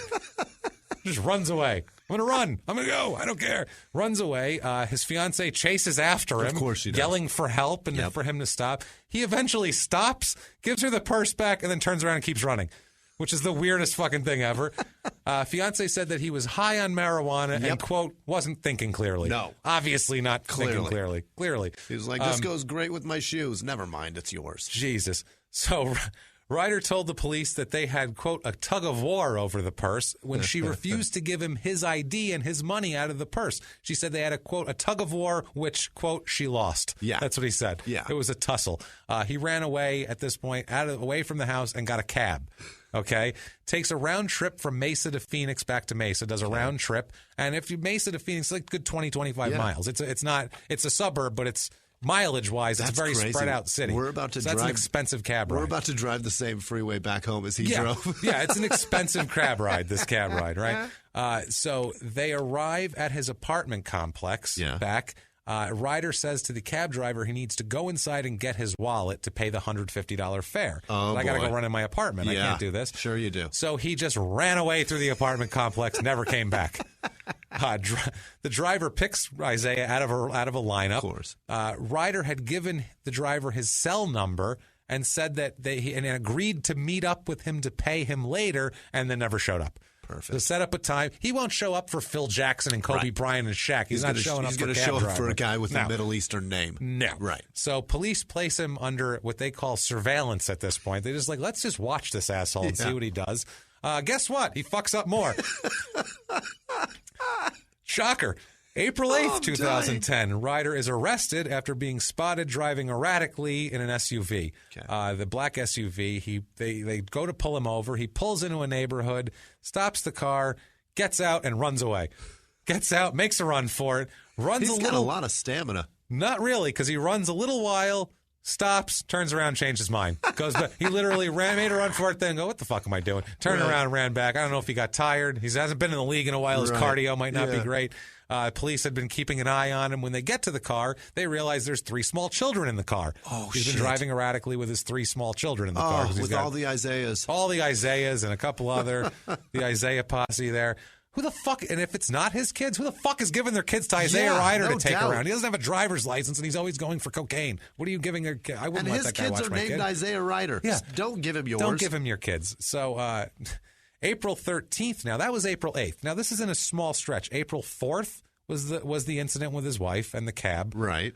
April 8th is the erratic driving, running away with the kids in the car. Now, April 13th, Mesa police launch a manhunt for Isaiah after he did not return his 1-month-old son, Isaiah the 4th, when he was supposed to. Another kidnapping. Took him at 2:30 in the afternoon, never brought him back. They are found at 1 o'clock in the morning in a taxi cab in Jesus. Mesa. What's with him in the fucking cabs? I know, he's taking cabs everywhere. No wonder why he's fucking broke. Every time he calls a cab, he has no driver's like, license. This is going to end bad. You know what? He has no driver's license, so at least he's not driving around. That's a good point. 1 o'clock in the morning, he's got his 1-month-old son in a taxi cab, which, what are you doing? So they arrest him, and they held him on kidnapping charges, obviously, because he's fucking kidnapping. That's what happens. Now, that's 2010, so, you know, he's not having a good time. So what do you do now? You establish a charity for kids. Why? What the fuck? Not you. Leave that to other people. No kidding. He establishes the Skyrider Foundation. Ryder, like his last name. Ugh. It is skyriderbasketball.com. It's still up, the website. And it says on it's a big picture of him, like with the sky behind him, like about to dunk in a Timberwolves jersey. And it says, quote, "Sky is the limit." Oh, God. No, it's not. No. The bottom is the floor is the bottom, mister. It's fucking. Floor is the ceiling. Wow. Yeah, that's a good way to put it. October 6, 2011, Ryder is arrested in Mesa, Arizona for a slew of probation violations. Get the fuck out of here. He had been ordered to start domestic violence treatment, but failed to show up for 3 consecutive classes. He only completed 10 of 100 hours of community service he was supposed to do, and failed to provide a urine sample on September 19th. Well, because it was dirty. No shit. Yeah. He's been running around in cabs in the middle of the night. Hearing is set for October 11th. He is held on a, quote, no bail hold. Oh. Just holding him there. Brutal. Now, October 7th, his wife, Vanessa, they've been married at this point because you're fucking up. What do? You get married. Him, yeah. Again, every single That's women goddamn thinking rule. they can fix a guy. And that's him thinking, I got my life together. I think I'll get married now. Now it's time. I've had 2 kids, both named after me. This broad's putting up with it. Let's do it. Ryder's wife, Vanessa, talks about his probation violation. Rather than blaming it on him and saying he's trying to get it together, he instead says that Ryder's probation officer is, quote, abusing her power. She says that she is, quote, a she-devil man-hater who is out to get him because of his fame. Holy shit. Vanessa claims Isaiah got permission from the court to explore job opportunities at coaching basketball in L.A., but the probation officer refused to sign off on it. Vanessa said that the probation officer had told him that he had to work at McDonald's or a similar local establishment during his probation. Vanessa says, quote, he's not going to work at McDonald's. He's a retired athlete. Which, I mean, yes, it's not. We could go through a list of all the people who've had shitty jobs. Dave Meggett worked at a gas station. Right. Brian Spencer was a mover. Fucking Darryl alums worked at like a small electronics shop, making $18,000 a year. It happens. You know what? Tough shit. You're on probation, asshole. She says that he didn't complete the community service because he wanted to volunteer at his church, but the probation officer would only let him pick up trash by the side of the road. No probation officer has ever said that. No, you can only do that. Right. Which I wouldn't let him do it at his church either. That's not fucking community service. They're just going to fucking write it off. And say how great at basketball he was. They're all going to do all that shit. They're going to hear a few stories about Dikembe and fucking he'd get 100 hours. Now, we have an in their own words here on his mother's death, which is sad until he starts blaming everything that's happened in his life on it, which is ridiculous. Quote, in their own words, quote, she was 46 and meant everything to me. It's been a minute since I've talked about her. She was my world. It took me a long time to get over that. I made bad decisions, bad financial decisions, bad personal decisions. I was in a funk. Basketball didn't mean too much to me anymore. It didn't matter if it did. You were retired for 5 goddamn years at that point, and you'd already made all those bad decisions. And you were fucking up constantly. Well before she was dead. You probably killed her. She died of embarrassment. Jesus, I wouldn't doubt it, man. Now, February of 2012, Ryder announces that he's planning to release a documentary on his life. No need. We got it. We got it right here. Called My Testimony, Raw and Uncut. Yeah. There is a trailer for this. This was in 2012. There's a trailer. Movie never came out. Maybe you should have sank your $1 million into that. No shit. That would have been because that would have been interesting. Yeah. That would have been I'll this. watch that. Yes. Yeah. That would have been this. I'm in. You know what? You don't need to because you got us. Fuck off, Isaiah. Fuck off. We got mister. you. You, sir, may fuck off. Now he does a nice thing here. He does in 2012. Ryder and his wife set up a fund for a 19-year-old named Jarrell Brooks, who saved a woman and 2 young children during the Aurora, Colorado theater shooting. Oh, that's nice. The Batman, the kid, if you're overseas, the kid with the orange hair that shot up a Batman movie. They've raised $3,465 of their $10,000 goal.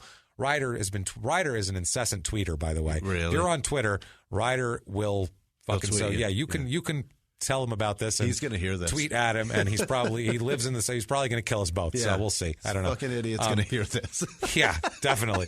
He tweeted about this situation and talked about Jamie Roars, who was the boyfriend of the woman who was saved, calling him a coward, saying apparently he threw the baby down and ran out, and what a coward, and how can anybody do that shit? And he's like talking mad shit about this guy. Unbelievable. Survivor of a massacre on his social media. I've been to that theater, by the way. It's creepy. It is so creepy. I went back to Denver last year, and I went to Aurora, I went to Columbine, and then I went to the fucking JonBenet Ramsey house. The full tour. Took my kids on a murder tour of Denver. Nice. That theater is still open, and in theater, I think it's 9. You can still see a fucking movie today. Wow. Where 100 and something people were shot. You can fucking commerce moves on. Yeah.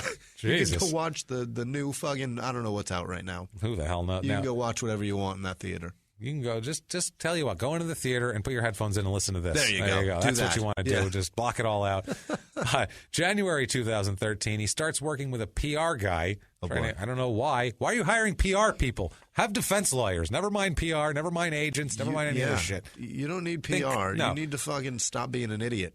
Dominic Natty is his name. Of, quote, Natty Celebrity Services is his business. He works with a bunch of other jerk-offs. He works with a bunch of troubled idiots, basically. Jesus. That's his. He specializes in morons who've had trouble. I found a court document from March 18th, 2003. It's from Maricopa County, and that's where Phoenix is. Notice of hearing on dependency petition, and it's against Vanessa and Isaiah, and it has to do with the 3 kids. Are the state trying to take them from them? I can't tell if they're trying to take them from them, or I can't tell what. Trying to see if they're fit parents or some shit. It's not the original document. It's not the original case filing, so it doesn't have all the details. Right. It's like a piece of the case, so it just has the headings and just lets you know some shit went down in 2003. Some shit went down in court with their kids in 2003. Jesus. I'm not sure what. May 24th, 2015, he does his first Southern California autograph signing in 15 years. He signs at the. This is sad too because you just know how this worked out. Yeah. He signs at the optometry practice of Dr. Alex Corbin Liu. What? Guarantee you, he needed some LASIK, and he was like, "We can work it out," because he couldn't afford it. Probably LASIK. Guaranteed. Fuck no, they gave him contacts. Something, yeah. Well, maybe for apparently a lot of people showed up for this. Come sign all these autographs. I'll give you a $120 pair of fucking contacts. Absolutely. And then the next month, June 12th, 2015, there's an article, a big fluff piece on him. There's a fucking fluff piece, Jimmy. They're fluffing this guy up. A fucking what? This is 2015. He has 30 arrests under his belt. He's done everything under the sun. About how great of a guy he is? Quote, former NBA star Ryder highlights local camp. And it's all about his great basketball camp, the Isaiah Ryder Basketball Skills Camp in the House of Hoops in Washington. I was such a fan. Fuck you, man. It's just him. The whole article is him just quote after quote about, I just care about the kids, and that's all I care about. Not one mention of his troubles. They call him an NBA legend in this article, one of the best ever in the NBA. They just say this amazing, great NBA player's doing this wonderful thing for the kids. Jesus. No mention of anything else, that he's got 18 court cases outstanding and he's kidnapping people and fucking... How about you care so much about kids? Take care of your own, you fuck. That would help. That's a Wouldn't thing. that be great? We can do that. Yeah. That would be nice. So that's it. Right now, he's out there. He's trying to get his shit together, I guess. He's out there tweeting. Guess what? Yeah, he's tweeting, definitely.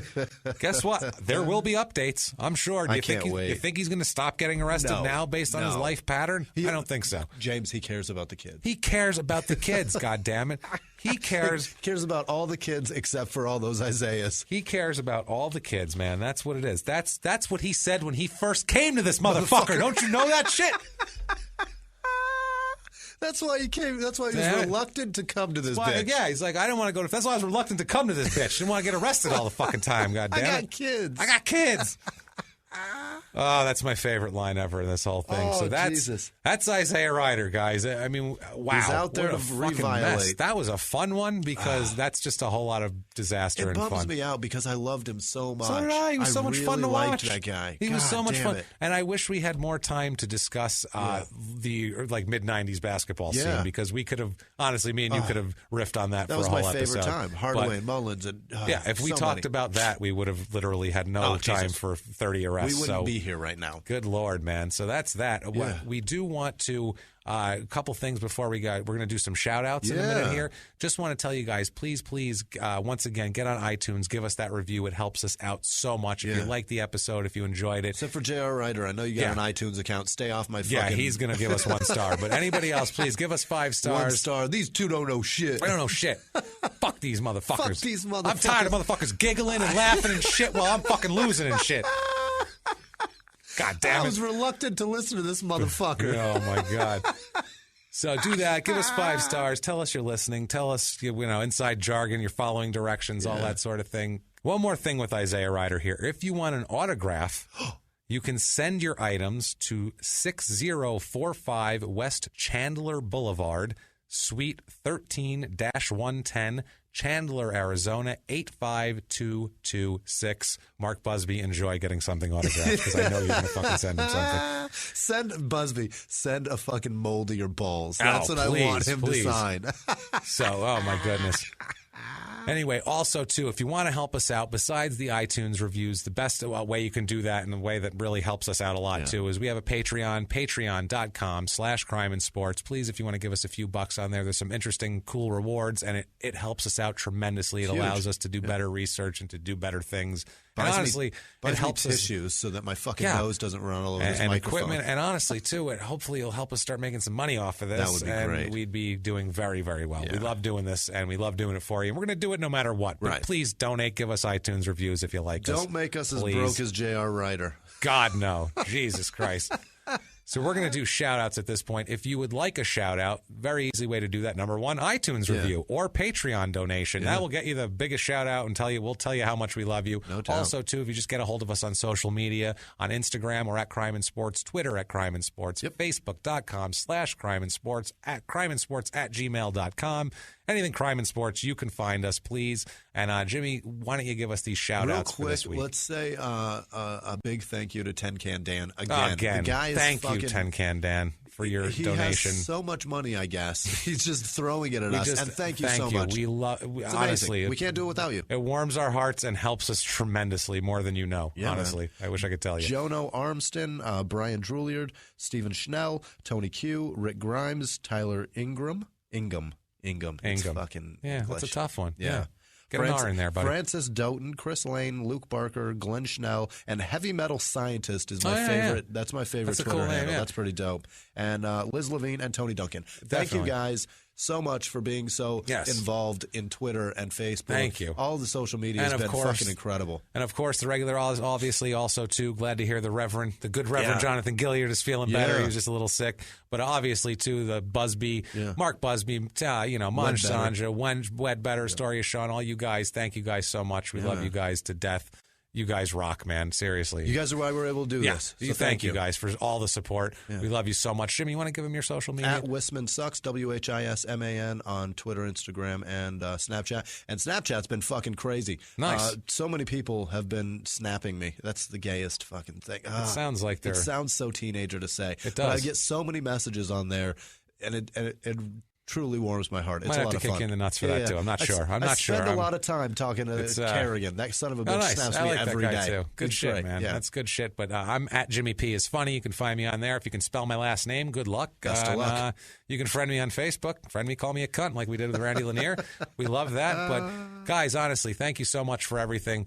Hope you enjoy the sound from the new studio because it's beautiful, and it's because of you guys. It's because the crime and sports movement keeps spreading the word. Yeah, man. We're getting bigger every week, and we couldn't be more excited. Great. We love it so much. Live from the Crime and Sports Studios. We'll see you next week, guys. Bye. If you like crime and sports, you can listen early and ad-free now by joining Wondery Plus in the Wondery app or on Apple Podcasts. Prime members can listen early and ad-free on Amazon Music. Before you go, tell us about yourself by filling out a short survey at Wondery.com/survey. Everyone out there should listen to Small Town Murder. You really should, mainly because you never know who's next door. And that's the point of this show, really. You never know who is next door. You never know what's going to happen on Small Town Murder. That's what makes it so wonderful. The only thing you do know is that people are going to die, and we're probably going to make jokes about it. That's it. That's all we can promise you. We dig into these towns. We see what makes them tick, from local legends to scandals they may have had. And, of course, the biggest scandals of all, horrible murders that take place there. And we put our, what I feel is a completely appropriate comedic spin on the whole thing. And you know you need a laugh right now. So get in there, listen to Small Town Murder. Follow Small Town Murder on the Wondery app or wherever you get your podcasts. You can listen to Small Town Murder early and ad-free right now on Wondery Plus.